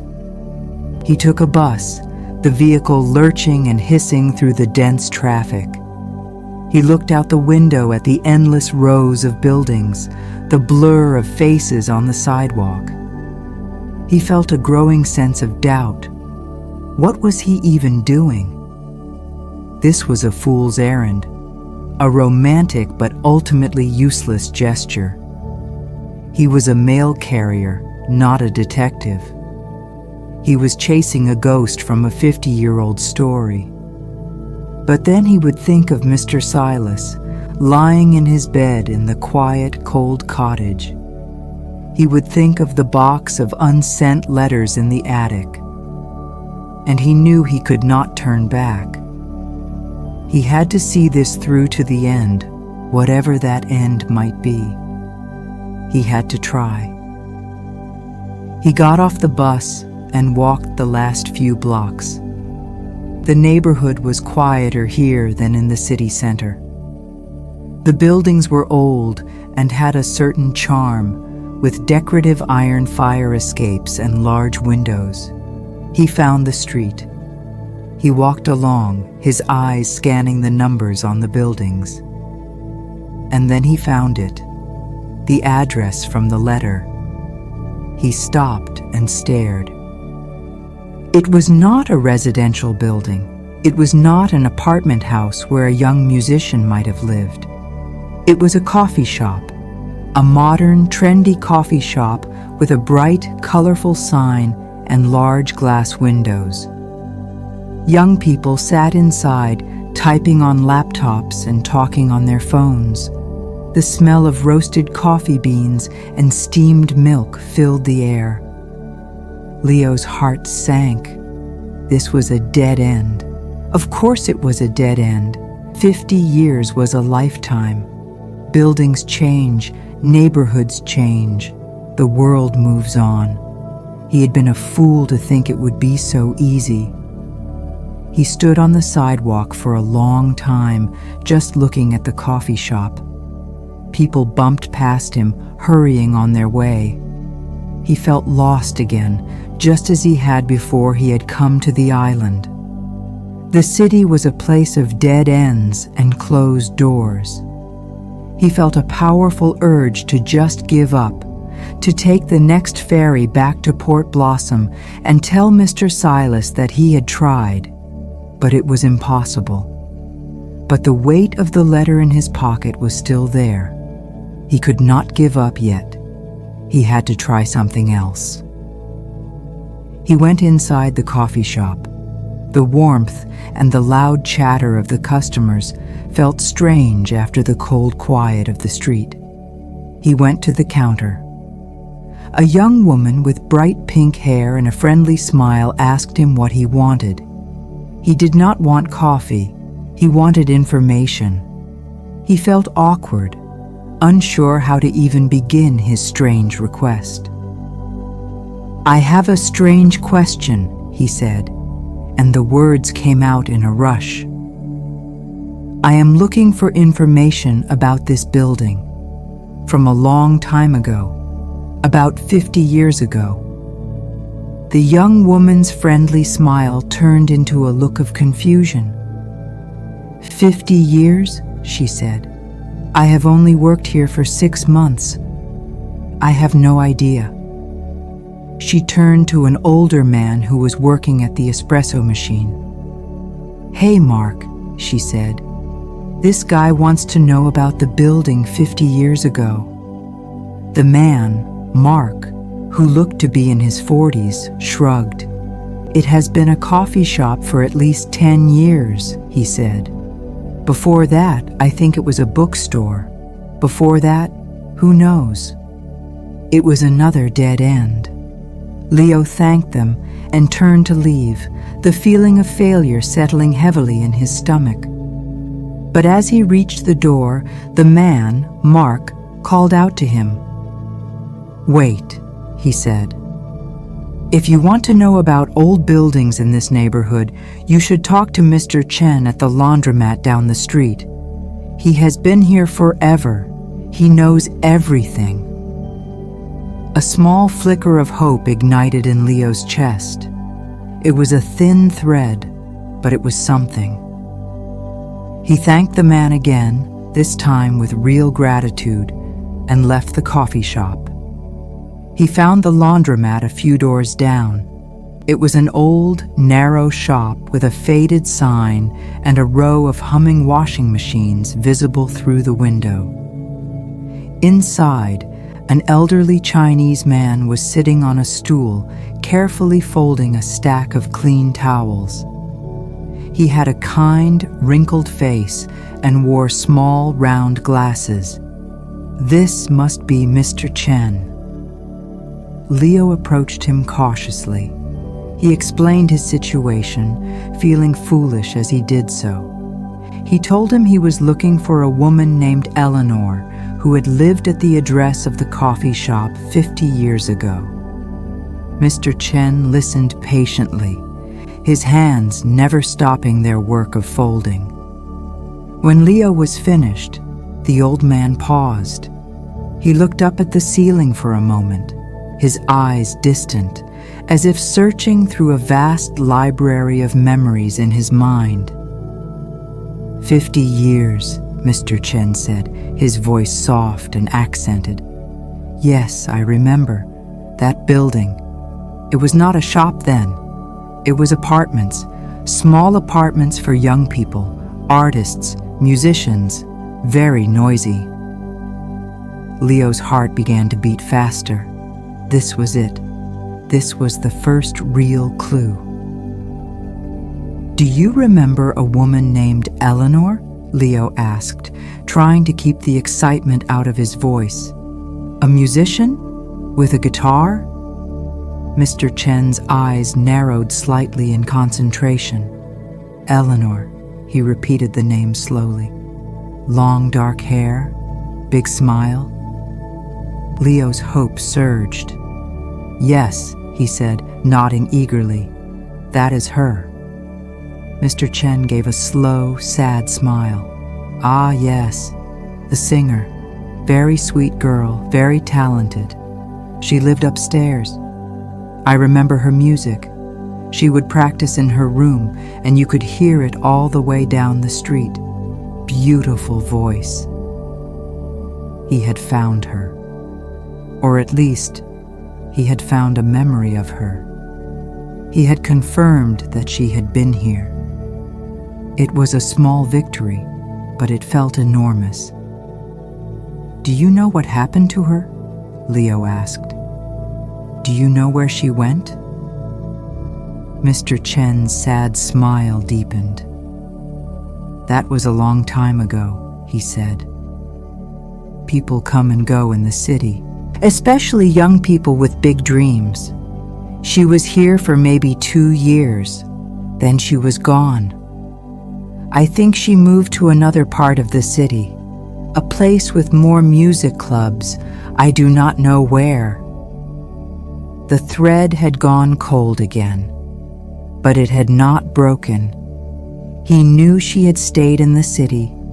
He thanked Mr. Chen profusely. The old man had given him more than just information. He had given him a picture of the young Eleanor living in her small apartment, her music spilling out onto the street. He had made her real.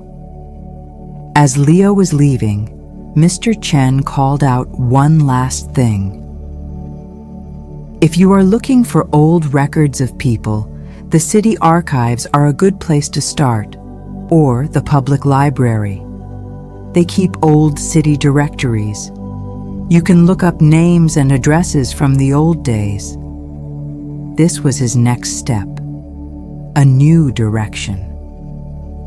Leo spent the next 2 days in the city's main public library. It was a huge, magnificent building with high ceilings and endless shelves of books. It was a quiet place, a world away from the noise of the city outside. He felt more at home here. He learned how to use the archive system. He looked through old, heavy books with brittle, yellowed pages. He searched for Eleanor's name in city directories from 47 years ago. He spent hours scanning long columns of tiny print. His eyes grew tired and sore. The task was slow and frustrating. There were many people with her name. But he kept searching, driven by the image of Mr. Silas waiting. On the afternoon of the second day, he found her. Her name was listed in a directory from 45 years ago. And there was a new address.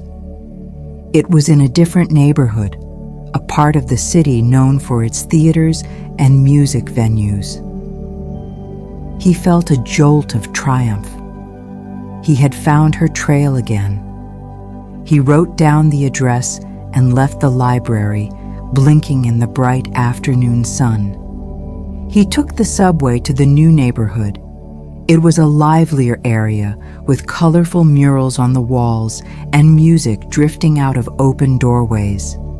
He found the address. It was an old brick building with a faded sign above the door that said, "The Blue Note Club." The windows were dark. A sign on the door said it was closed. It looked like it had been closed for a very long time.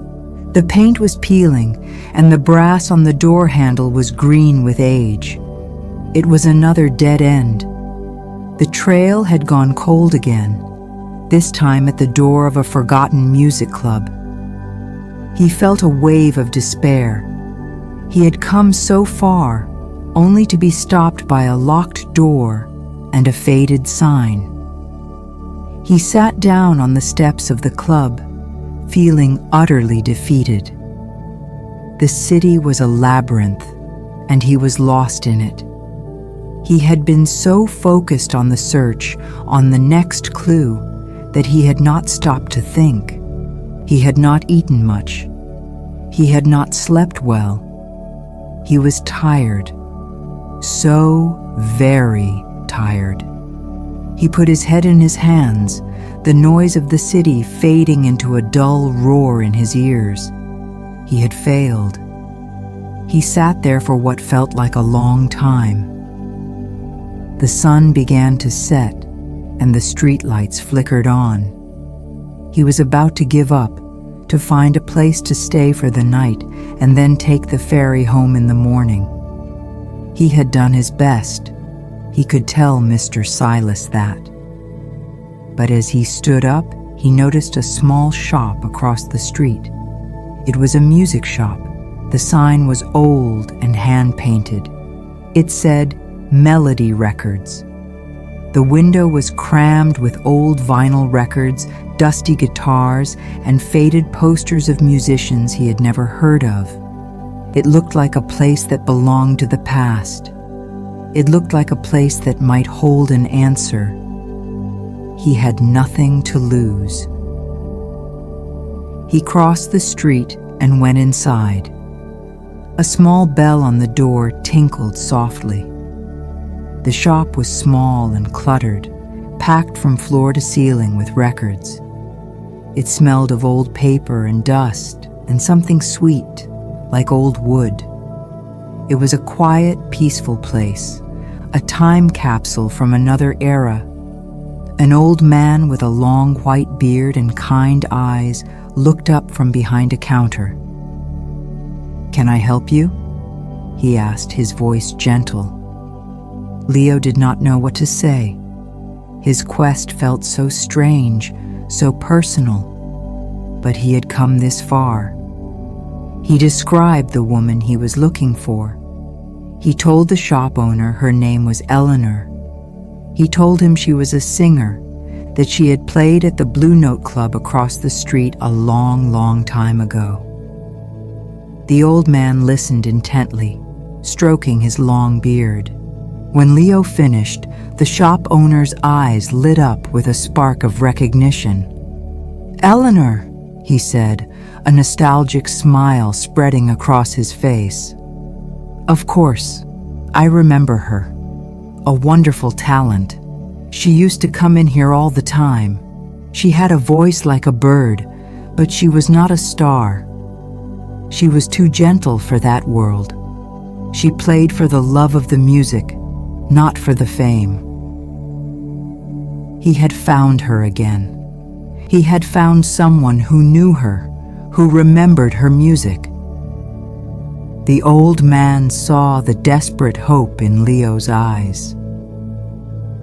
"What is it you need to know, son?" he asked kindly. Leo took a deep breath. "I need to find her," he said. "It is very important. I need to know what happened to her." The old man's smile faded. He looked down at the counter, his expression turning sad and heavy. He was silent for a long moment. Then he looked back up at Leo, his kind eyes full of a deep and gentle sorrow. "I am sorry, son," he said softly. "You are too late. Eleanor passed away more than 10 years ago." Chapter 6. The Sound of a Lost Song. The words of the old shop owner fell into the quiet, dusty air of the record shop and seemed to hang there, heavy and final. Eleanor passed away. Passed away. The phrase was so soft, so gentle, but it hit Leo with the force of a physical blow. A cold, hollow feeling spread through his chest, a feeling of profound and utter failure. He had been too late. 50 years too late. 10 years too late. The entire journey, the ferry ride, the bewildering city, the dusty archives, the desperate search for clues, it had all been for nothing. He had chased a ghost, and the ghost was gone. He leaned against a tall shelf of records, the sharp edges of the cardboard sleeves pressing into his back. He felt dizzy, the cluttered little shop seeming to tilt around him. He had imagined so many possible endings to his quest. He had imagined finding an elderly Eleanor in a small apartment, surprised and happy to hear news from the island. He had imagined a tearful reunion, a healing of old wounds. He had even imagined finding her and having her not remember Mr. Silas at all, a cruel and painful ending. But he had never truly allowed himself to imagine this complete and irreversible silence. The old shop owner, whose name was Alistair, watched him with compassionate eyes. He had seen this kind of grief before. The shop was a place of memories, and people often came in looking for pieces of their past. He came out from behind the counter and gently guided Leo to a small, worn-out armchair in the corner. "Sit down, son," he said, his voice soft. "You look like you have come a very long way." Leo sank into the chair, his body feeling heavy and useless. He stared blankly at a faded poster on the wall of a long-forgotten band. He had failed. He had failed Mr. Silas. He would have to go back to the island, back to the little gray cottage, and tell the old man not only that Eleanor had never forgotten him, but that she was gone from the world forever. The news would not bring peace. It would bring a final crushing wave of grief. It might even break the old man's fragile health completely. The weight of this future conversation felt unbearable. He wished he had never started this journey. He wished he had left the box of letters in the dusty attic where it belonged. Alistair disappeared into a back room for a moment and returned with 2 glasses of water. He handed one to Leo. "You said she was a musician," Alistair said, breaking the heavy silence. "She was. A very fine one. She never became famous. She did not have the sharp edges you need for that business. Her heart was too soft. But she made music. Beautiful music." He walked over to a crowded section of shelves, his fingers running lightly over the spines of the record albums. He seemed to know every single one by touch. "She made one record," he continued, his back to Leo. "Just one. It was a small private pressing. Only a few hundred copies were made. She sold them at her shows at the Blue Note Club. I do not think I have had a copy in here for 20 years. He continued to search, his movements slow and methodical. Leo watched him, a dull sense of detachment washing over him. A record, a piece of her music captured in time. It was something, but it felt like a small consolation for such a great loss. Alistair let out a small grunt of effort as he pulled a dusty cardboard box out from under a table. He blew a cloud of dust from the lid and opened it. He began to sift through the old, forgotten records inside, the sleeves of which were faded and worn. "Most people want the big names," he said, his voice slightly muffled as he leaned over the box. "The rock stars, the pop singers, the quiet ones, the ones who sang from the heart, they get forgotten, buried under all the noise." He paused. He pulled a record out of the box. He held it up, wiping the sleeve gently with a soft cloth. He walked back over to Leo and held it out for him to see. "But sometimes," he said, a small, triumphant smile on his face, "you find a little piece of magic that has been waiting for a long time." Leo took the record. The cardboard sleeve was worn at the edges. The colors were faded. But the image on the front was unmistakable. It was her. It was Eleanor. It was a photograph, not a painting, but it was the same woman. The same long, dark hair. The same bright, joyful smile. She was holding her guitar, sitting on a simple stool against a dark background. Her name was printed in simple white letters at the top, Eleanor, and below it, the title of the album, Songs for a Lighthouse.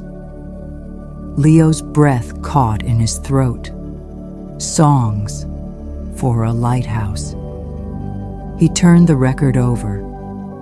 There was a list of songs.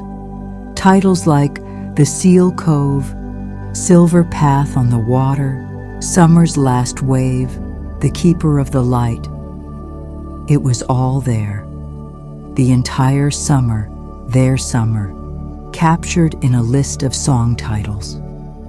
This was not just a record. It was a letter. A long, beautiful letter made of music. It was her answer. The answer Mr. Silas had been waiting for 50 years. She had not forgotten. She had never forgotten. She had turned their story into music, into the one thing that was most truly her. Tears welled up in Leo's eyes. They were not tears of failure anymore. They were tears of a profound and complex mix of sadness and discovery. He had found her, not in the way he had hoped, but in a way that was perhaps even more beautiful. He had found her voice, her memory, her love, preserved in these fragile grooves of vinyl. Alistair saw the look on his face and seemed to understand. "She played those songs for years," he said softly. "People who came to her shows, they did not know what the songs were about. They just knew they were beautiful. They were sad, but they were hopeful too. I always wondered who the keeper of the light was. Leo could not speak. He just held the record in his hands, tracing the outline of her name with his finger. It felt like the most precious object in the world. He had found her second letter. It was not made of paper and ink. It was made of melody and memory. He finally found his voice. "Thank you," he said to Alistair, the words feeling small and inadequate for the gift he had just been given. "I cannot tell you what this means." Alistair simply nodded. "Music keeps things alive," he said. "That is its job." As Leo was preparing to leave, ready to pay whatever the price was for this priceless object, Alistair held up a hand. "Wait," he said. "There is something else." The old shop owner's expression turned serious again. "You said she passed away," Leo said, his voice quiet. "Do you know what happened?" Alistair sighed, a heavy, weary sound. "She got sick," he said. "It was a long illness. She was very brave. She never complained. She even wrote songs about it. Not sad songs, but songs about finding beauty in small things, even at the end." He paused, as if gathering his thoughts. "She was not alone," he added. "She had a daughter." The word struck Leo with the same force as the news of her death. A daughter. Eleanor had a daughter. A living, breathing piece of her was still in the world. The story was not over. "A daughter?" Leo repeated, his mind racing to catch up with this new, incredible piece of information. "Yes," Alistair said. "A wonderful young woman. She looks a lot like her mother. Her name is Clara. She used to come into the shop with Eleanor when she was a little girl." The hope that had been extinguished in Leo's heart just a short while ago flared back to life, brighter than ever before. He had to find her. He had to find Clara. She needed to know about her mother's first love. She needed to know about the man who had waited. "Do you know where she is?" Leo asked, his voice urgent. "Do you have a way to contact her?" Alistair stroked his long beard, thinking. "I do not see her often anymore," he said. "She is a busy woman. She is a teacher. But I think I have her number somewhere. She asked me to call her if I ever came across any of her mother's old things." He went back behind the counter and began to rummage through a cluttered old address book, its pages filled with names and numbers written in faded ink. Leo waited, his heart pounding in his chest. The entire journey, with all its twists and turns, had led him to this small, dusty shop. It had led him to this kind old man who was the keeper of so many memories. After a few moments of searching, Alistair smiled. "Here it is," he said. He wrote a name and a phone number on a small piece of paper and handed it to Leo. Clara. It felt like another piece of magic. Leo left the record shop holding two incredibly precious things: the record album, which was the past, and the small piece of paper, which was the future. He walked out into the cool night air of the city. The streets were still busy, the lights of the cars and buildings still bright. But the city did not feel loud or overwhelming anymore. It felt full of possibilities, full of hidden connections and stories waiting to be found. He found a quiet payphone on a street corner. His hands were trembling slightly as he dialed the number. A woman's voice answered on the second ring. It was a warm, clear voice. "Hello," she said. "Is this Clara?" Leo asked, his own voice sounding unsteady. "Yes, it is," she replied. "Who is this?" He did not know where to begin. How could he possibly explain the incredible story that had brought him to this moment? He took a deep breath. "My name is Leo," he said. "You do not know me. I am calling about your mother, Eleanor." There was a pause on the other end of the line. The silence was filled with 1,000 unspoken questions. "My mother?" Clara said, her voice now holding a note of caution and confusion. "What about her?" Leo decided that the simple truth was the only way. "I have a story to tell you," he said. "A story about a lighthouse keeper and a summer on an island, a long, long time ago." He told her he was from the island. He told her he had something that belonged to her mother and something that belonged to a man who had never forgotten her. He asked if they could meet. He heard Clara take a deep, shaky breath on the other end of the line. "Yes," she said, her voice soft but clear. "Yes, I think we should meet." They agreed to meet the next morning at a small park near her apartment. Leo spent the night in a small, cheap hotel room, but he did not sleep. He sat in a chair by the window, looking out at the lights of the city that never truly slept. He held the record album in his hands, looking at the smiling face of Eleanor. He thought about her life. She had left the island with a big dream. She had not become famous, but she had lived a life filled with music. She had found love again. She had a daughter. She had lived a full life.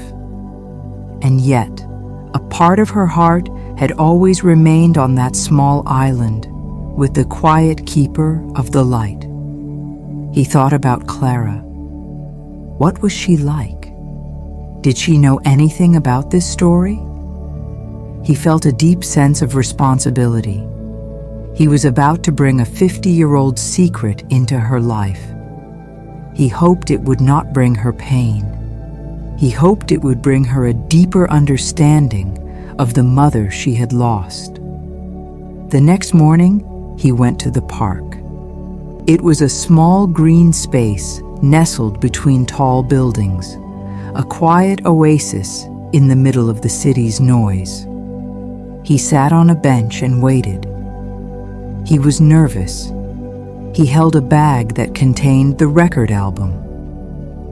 A few minutes later, a woman walked into the park. She looked to be in her late 30s. She had long, dark hair, just like her mother. And when she saw him and gave a small, hesitant smile, he saw it. He saw Eleanor's eyes. It was her. The resemblance was uncanny and deeply moving. He stood up as she approached. "Leo?" she asked. He nodded. "Clara," he said. They stood in silence for a moment, two strangers connected by a story that had begun before either of them was born. "You said you have a story for me," she said, her voice gentle. "I do," Leo replied. And so he began. He told her everything. He told her about Port Blossom, about his job as the mail carrier, and about the old man in the gray cottage at the end of the road. He told her about Mr. Silas's long 50-year vigil. He told her about their summer together, about the lighthouse, and about the single answered letter. And then he told her about the attic and the box of unsent letters. Clara listened to the entire story without interrupting. Her face was a canvas of shifting emotions: surprise, sadness, wonder, and a deep, profound sorrow. Tears began to stream down her cheeks, but she did not make a sound. She just listened as Leo unspooled the incredible tale of the love her mother had left behind on the island. When he had finished, she was silent for a long time, wiping her tears with the back of her hand. "My whole life," she finally said, her voice thick with emotion. "My mother would sometimes get this look in her eyes, a faraway look, a sad look. I would ask her what she was thinking about, and she would just smile and say she was thinking about the sea." She looked at Leo, her eyes full of a new understanding. "Now I know," she whispered. She was thinking of him. She told Leo that her mother had spoken of the quiet lighthouse keeper from time to time. She had always described that summer as a magical time, a perfect dream. But she had always believed that he had forgotten her, that her letter had gone unanswered and he had moved on with his life. She never knew he had written back. She never knew he had waited. And then, Clara said something that made the world shift on its axis for Leo. She was afraid too, Clara said. She was proud. After she never heard back from him, she was too proud to go back to the island. She was afraid of finding out that he had fallen in love with someone else. She was afraid of having her heart broken. And then came the most astonishing revelation of all. Clara told him that when her mother was traveling in her early 20s, her luggage had been stolen. In it were all of her address books, all of her personal papers. She had lost his address. She had no way to write to him again, even if she had found the courage.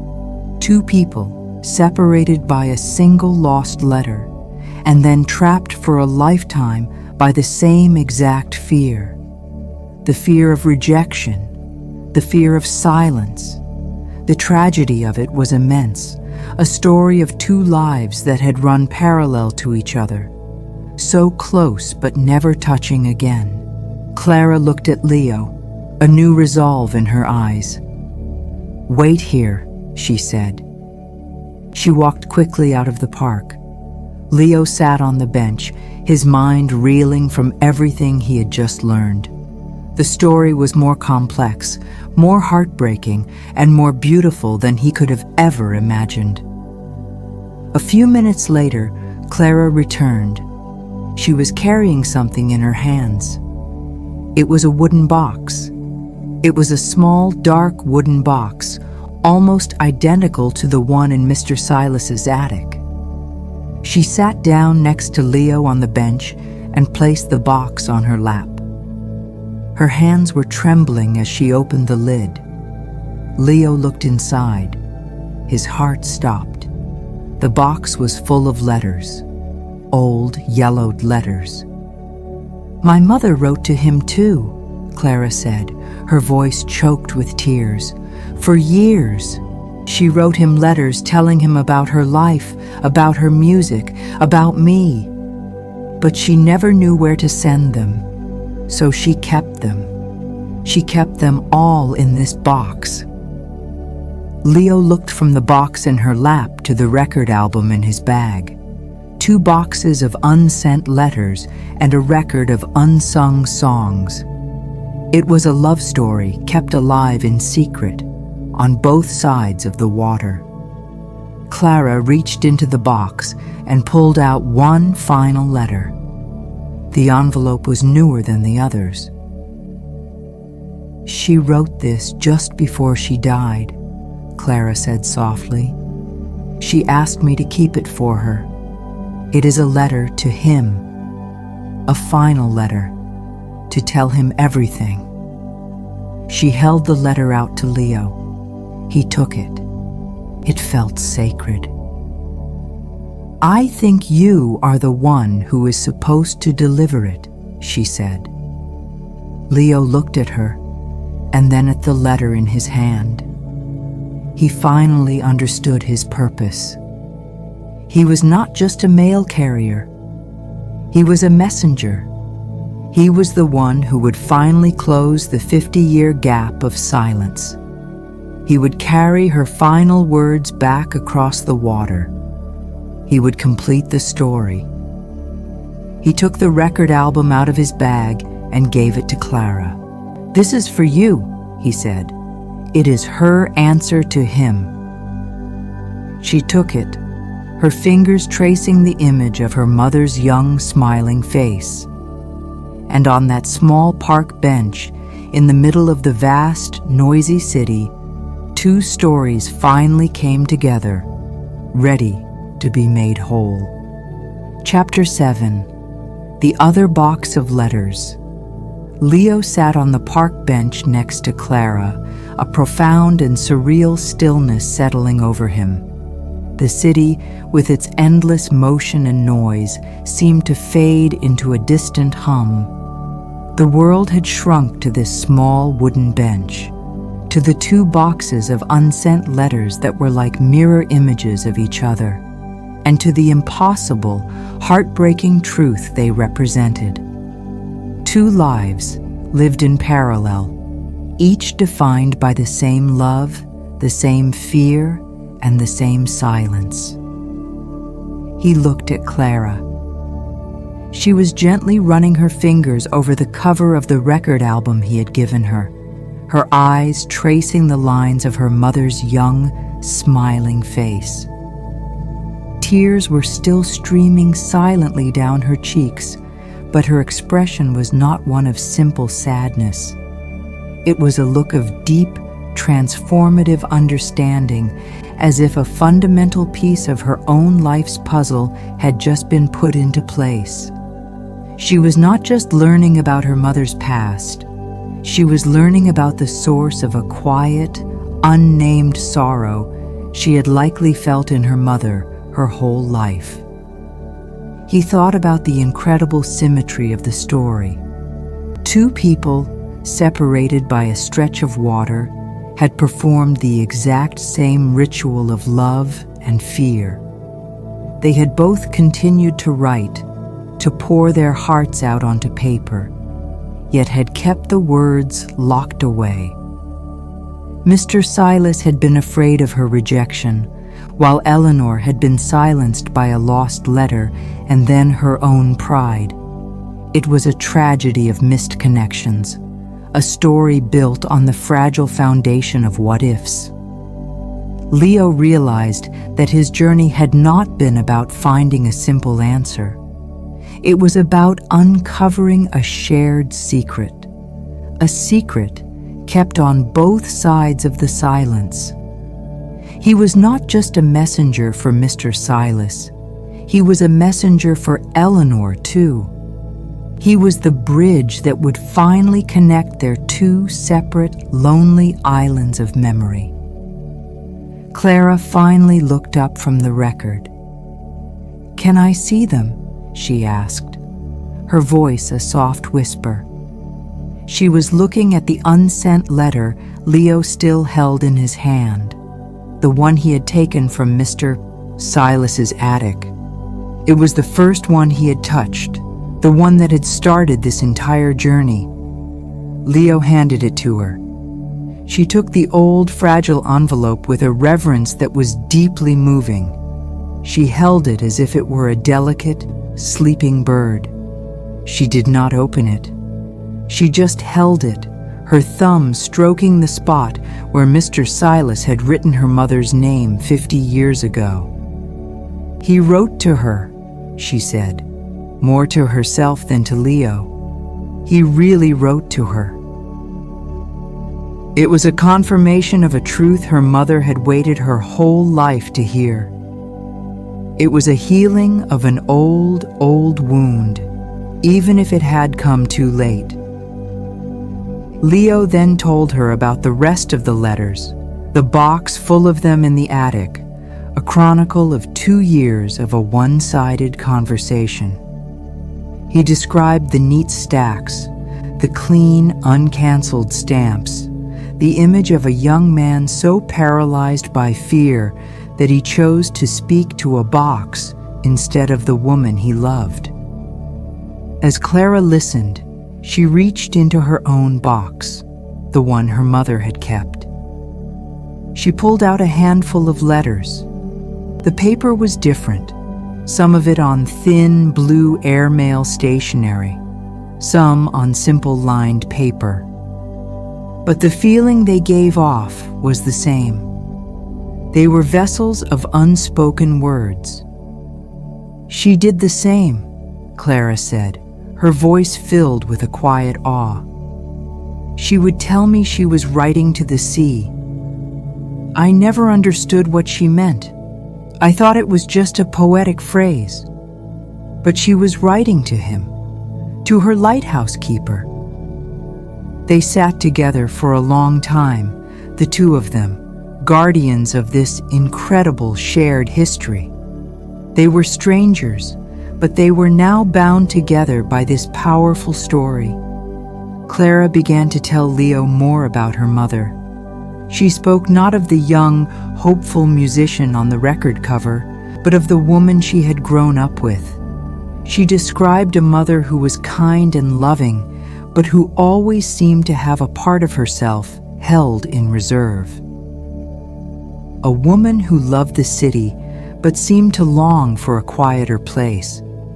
A woman who would often stand by the window on rainy days, looking out with a profound and unreadable sadness in her eyes. Clara had always thought it was just her mother's artistic temperament, a natural melancholy. Now she understood it was the ghost of a lost love, the echo of an unanswered question that had followed her through her entire life. She told him how her mother had met her father a few years after that summer on the island. He was a kind man, a professor, and he had loved Eleanor deeply. They had a good life together. But Clara's father had always known that there was a piece of Eleanor's heart that he could never quite reach. He had passed away when Clara was in college. After his death, Eleanor had seemed to retreat even further into her own world of memories. It was in those final years that she had spoken more often of the island, of the lighthouse, of the young man who was as steady and as quiet as the rocks on the shore. Clara realized now that as her mother neared the end of her own life, her thoughts had turned more and more to the beginning of her story, to the pure, perfect love of that one summer. This new information painted a fuller picture for Leo. Eleanor had not just vanished. She had lived. She had loved again. She had built a family. She had created a life. This was important. He knew it would be important for Mr. Silas to hear. The story was not just one of loss, but also one of resilience. Life had gone on, even with the quiet ache of what had been left behind. It made the story feel more real, more human. It was not a perfect fairy tale with a tragic ending. It was a messy, complicated, and beautiful story of real people doing their best to navigate the currents of love and fear and time. As the afternoon sun began to cast long shadows across the park, Clara carefully placed all of her mother's letters back into the wooden box, except for one. The last one. The one her mother had written just before she died. She held it in her lap for a moment, then looked at Leo with clear, resolute eyes. "You need to take these with you," she said, gesturing to the box. Leo was surprised. "All of them?" he asked. "They are your mother's. They belong to you." Clara shook her head. "They belong to him," she said, with a certainty that left no room for argument. My mother wrote them for him. For 50 years, they have been in the wrong place. They need to go home. You are the mail carrier, Leo. You need to deliver my mother's mail. She then handed him the final, single letter. And this one, she said, her voice dropping to a whisper. This is the most important one. This is the one she needed him to read. The weight of the responsibility Leo was being given was immense. He was no longer just carrying a clue. He was now the custodian of a lifetime of unspoken love. He was being entrusted with Eleanor's voice, with her final words. It was a sacred trust. He took the box, and he took the final letter. He promised her he would deliver them safely. He promised her he would tell Mr. Silas everything. He would tell him about her life, her music, and about her daughter. He would make sure that, at the end of his long wait, Mr. Silas knew the whole truth. Before they parted ways, Clara had one more thing to give him. She took out a pen and a piece of paper and wrote down her address and her phone number. When you give him the letters, she said, when you tell him about me, please call me. Let me know how he is. There was a question in her eyes, a hesitant hope. The question of whether she might one day be able to meet the man who had loved her mother so dearly. A man who was a part of her own story, even though she had never known him. Leo understood. I will, he said. I promise. Their meeting in the park felt like a pivotal moment, a quiet and profound exchange. They had given each other the missing pieces of their own histories. Clara had given Leo the end of Eleanor's story, and Leo had given Clara the beginning. They had taken two broken halves of a story, and on that simple park bench had made them whole. Leo walked away from the park carrying the wooden box of letters. It felt both incredibly heavy and incredibly light. He also carried the record, which Alistair had insisted he take for Mr. Silas, and the final sealed letter. His mission in the city was complete. He had found what he was looking for, and so much more. He had not found the woman, but he had found her life. He had found her voice, and he had found her daughter. He went back to the ferry terminal, his heart a strange mix of sorrow and purpose. The city, which had once felt so alienating and impossible, now felt like a place of hidden wonders. A place where a single question could lead you down a path of forgotten memories and profound connections. It had not been a fool's errand after all. It had been the most important journey of his life. The ferry ride back to Port Blossom was different from the one that had brought him here. The sky was clear, and the late afternoon sun was a brilliant, fiery orange on the horizon. The sea was calm, a deep, shimmering blue. Leo stood on the deck, the cold, salty air feeling clean and familiar. He held the box of letters tightly. He was not just returning to his quiet job. He was returning with the answer to a 50-year-old question. He was returning with a kind of peace. As the island came into view, a dark shape against the setting sun, he saw the light. It was the new, automated light on the point, but for a moment, he imagined it was the old lighthouse. He imagined a young Mr. Silas inside, tending the lamp, waiting. He imagined Eleanor on the shore, looking up at the light, her heart full of a love that she would carry with her for the rest of her life. The ferry docked. The familiar sounds and smells of the small island town washed over him. He felt like he had been away for a year, not just a few days. He had left as a young man who was lost, and he was returning as a man with a clear and urgent purpose. He did not go to his own small house. He did not go to the post office. He knew where he had to go first. He got into his old blue truck, which he had left parked near the dock. He placed the precious cargo, the box of letters, the record, and the final envelope, on the seat beside him. He started the engine, its familiar rumble a comforting sound. He drove through the quiet, darkening streets of the town, and then out onto the country roads. The journey to the end of the island, the one he had made so many times, felt different tonight. It was not the end of his route anymore. It was the destination. It was the end of a much, much longer journey. A journey that had started 50 years ago, with a promise made on this very same island. He drove with a slow, deliberate speed. He was rehearsing in his mind what he would say.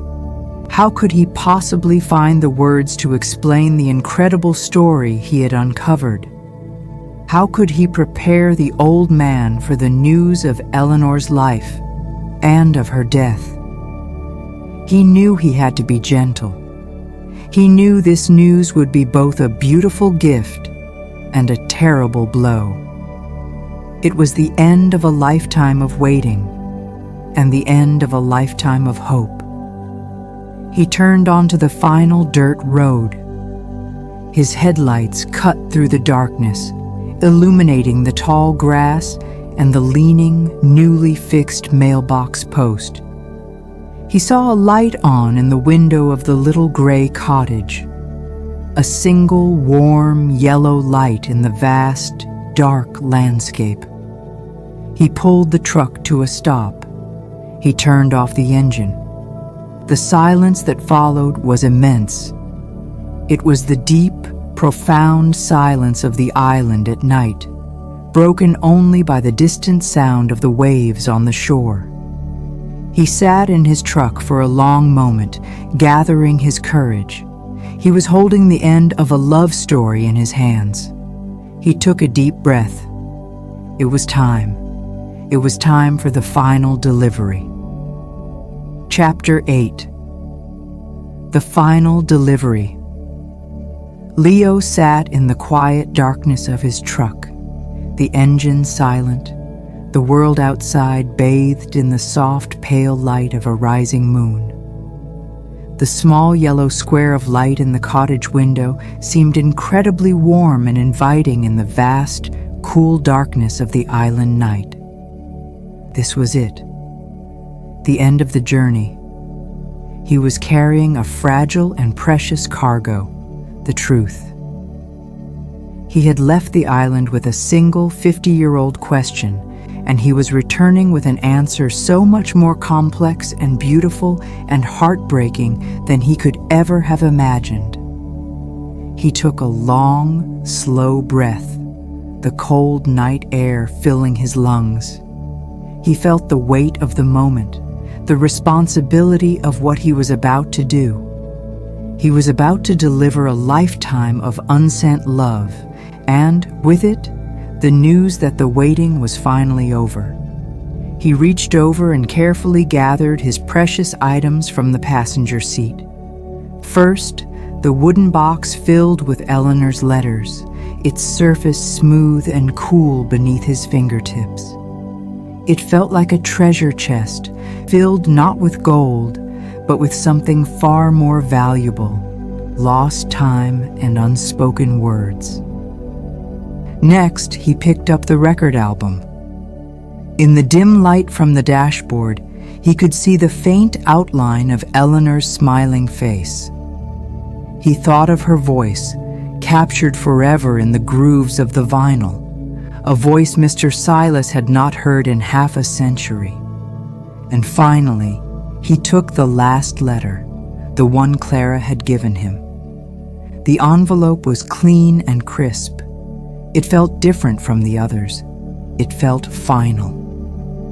He held these 3 objects like a sacred offering. He opened the truck door, the small sound of the latch clicking, seeming loud in the deep silence. He stepped out onto the damp earth of the dirt road. The air smelled of the sea and of the cold, clean scent of approaching winter. Instead of walking to the mailbox, their usual meeting place, he walked up the thin, worn path that led directly to the front door of the cottage. His footsteps were soft on the damp ground. He felt a profound sense of purpose, a clarity he had never experienced before.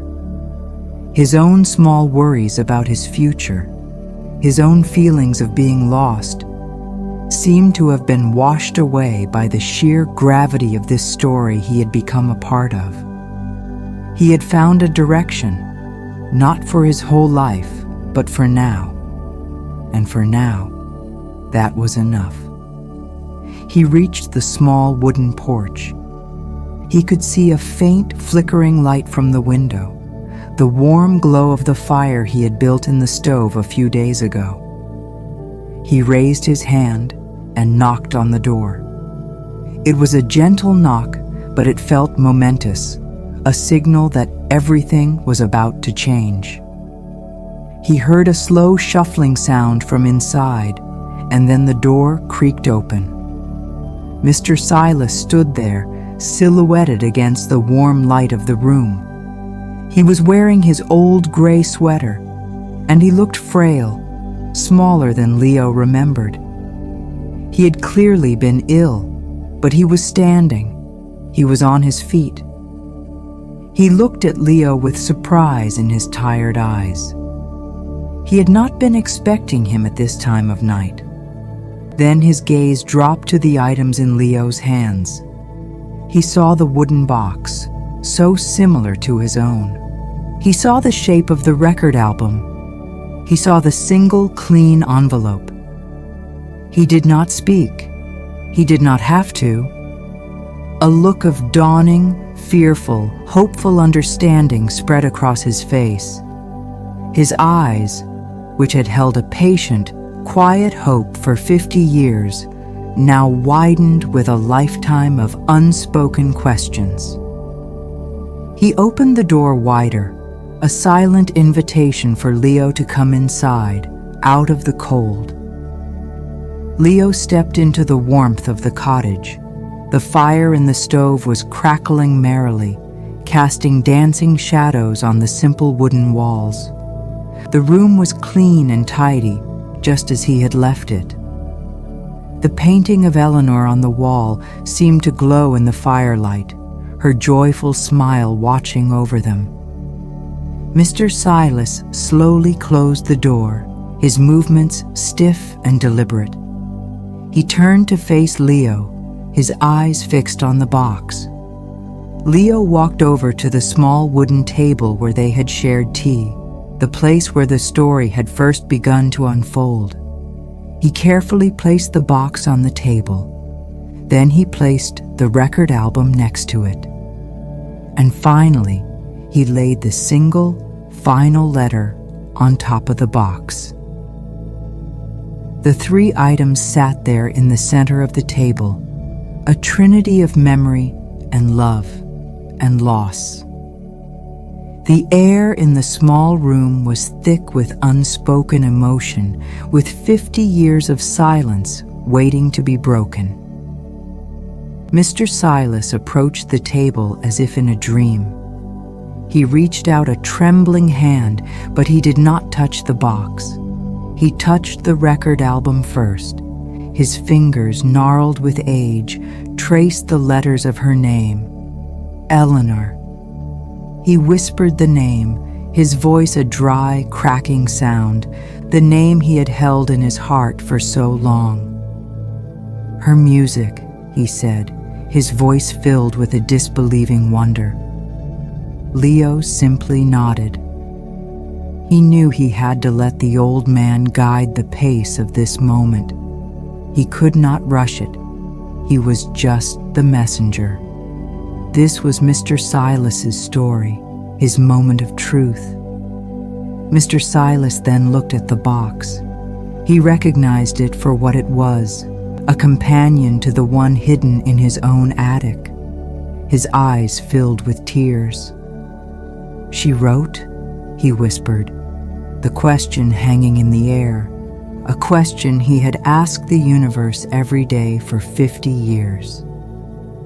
"Yes," Leo said, his own voice thick with emotion. "She wrote. She never stopped writing to you." The old man sank into one of the wooden chairs at the table, his legs seeming to give way beneath him. He stared at the box, at this impossible, miraculous proof that he had not been forgotten, that his love had not been a one-sided dream. Leo pulled up the other chair and sat down opposite him. He knew it was time to tell him the story. Gently, and with as much care as he could muster, Leo began to speak. He told him everything. He told him about the journey to the city, about the coffee shop and the kind old man in the laundromat. He told him about the library and the dusty city directories. He told him about the closed-down music club and the magical little record shop that had held the first real answer. He described the kind shop owner, Alistair, and the moment he had found the record album, Songs for a Lighthouse. As Leo spoke, Mr. Silas listened with a rapt, unblinking attention. He was no longer just an old man in a cottage. He was a young lighthouse keeper again, standing on a windswept shore, listening to the news of the love he had lost. When Leo told him about the song titles, about the Seal Cove and Silver Path on the water, a great shuddering sob escaped from the old man's chest. It was a sound of profound, heartbreaking validation. His memories were real. Their summer was real. She had held it in her heart, just as he had. She had turned it into something beautiful. Then, Leo had to deliver the hardest news. He spoke softly, choosing his words with care. He told Mr. Silas that Eleanor had passed away more than 10 years ago. He watched as the light in the old man's eyes, the light of a possible reunion, was finally extinguished.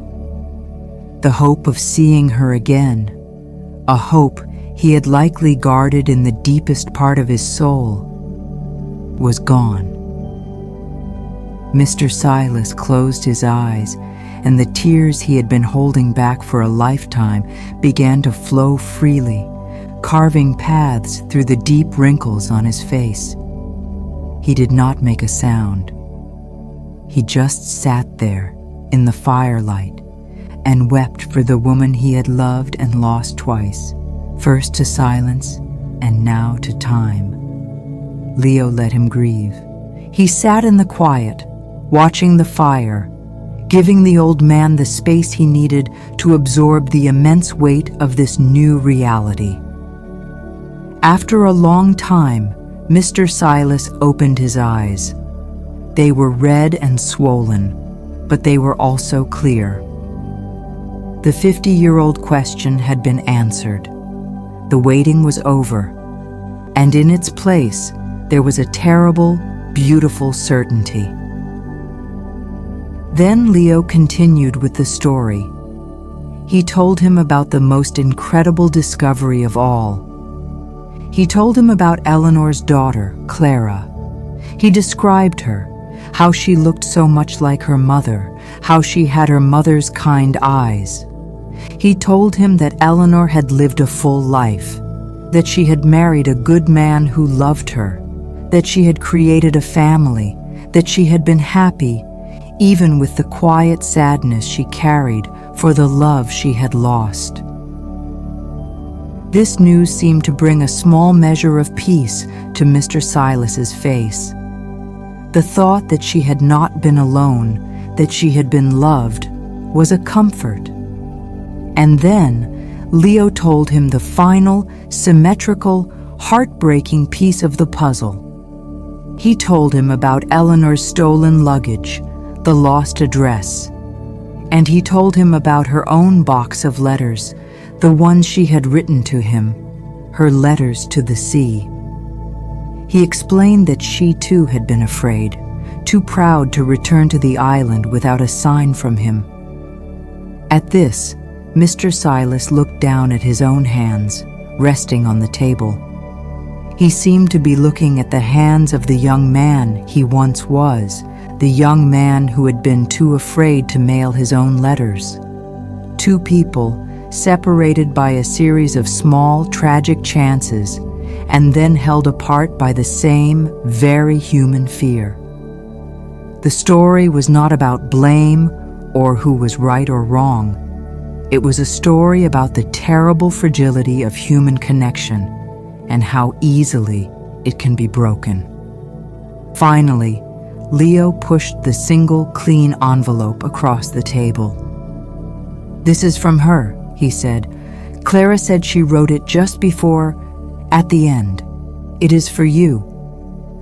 Mr. Silas looked at the letter, his final letter from Eleanor. He picked it up. His hands, which had trembled before, were now steady. He opened the envelope with a slow, deliberate care.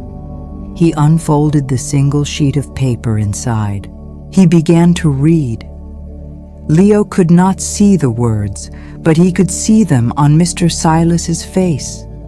He saw 50 years of loneliness wash away.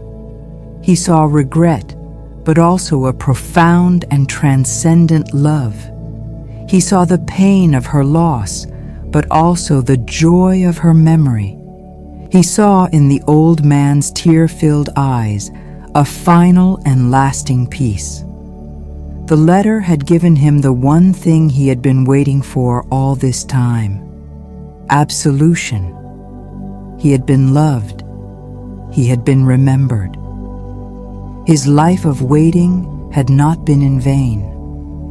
When he finished reading, he folded the letter carefully and placed it back in the envelope.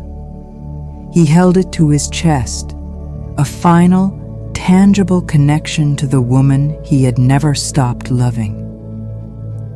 He looked at Leo, and for the first time, a true, genuine smile spread across his face.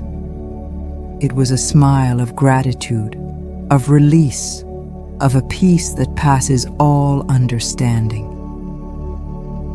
"Thank you, Leo," he said, his voice clear and steady. "You have brought my Eleanor back to me."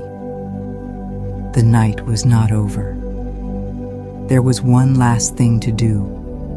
Mr. Silas had an old record player in a corner of the room, a dusty machine that had likely not been used in decades. Together, he and Leo cleaned it. They plugged it in, and to their surprise, it still worked. Mr. Silas took the record from its sleeve with the reverence of a priest handling a sacred artifact. He placed the dark, shining vinyl disc on the turntable. He gently lowered the needle. There was a soft crackle, a hiss of static, and then music. A simple, beautiful melody from an acoustic guitar filled the small cottage.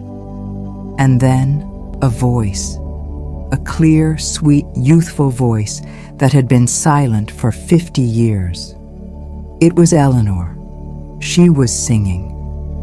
The song was about the sea, about the light, about a love that was as steady as a star. The sound of her voice, so full of life and love and a gentle sadness, filled every corner of the room.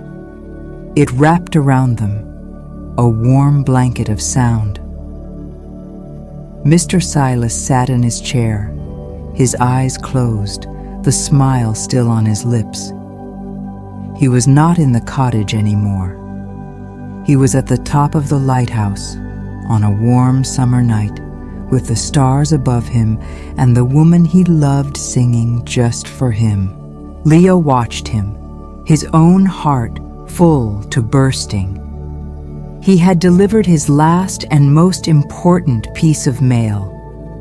The record played on, song after song, each one a memory, a piece of their story. They did not speak, they just listened. They listened to the sound of a love that time could not erase. In the days that followed, a gentle change settled over the cottage at the end of the road. Mr. Silas seemed to have been given a new life. He was still frail, but the deep, weary sadness in his eyes was gone. It had been replaced by a quiet, joyful light. He and Leo would spend hours reading Eleanor's letters together, piecing together the story of her life. They would play her record, letting her voice be the soundtrack to their days. One afternoon, Leo brought a telephone to the cottage and helped the old man call Clara. Leo listened as Mr. Silas spoke to his love's daughter for the first time, his voice filled with a gentle warmth, two strangers connected by one remarkable woman. Leo continued his job as the mail carrier for Port Blossom. His blue truck still rumbled down the same quiet roads. He still delivered bills and magazines and birthday cards. But the job was no longer simple or boring. He understood now that he was not just carrying paper. He was carrying stories. He was a keeper of connections, a weaver of the fragile threads that hold people together. He had come to the island feeling lost, a boat without a rudder. But in helping an old man find the end of his story, Leo had found the beginning of his own. He had found a purpose, not in a grand career or a busy city, but on the quiet roads of a small island, in the simple, profound act of delivering a message. He knew he would stay on Port Blossom. It was his home now. And every afternoon, when he reached the end of his route, he would stop at the little gray cottage. He would no longer have to say, "Nothing for you today." Instead, he would go inside, and he and the old man would sit and listen to the beautiful sound of a song that had, after a lifetime of waiting, finally found its way home.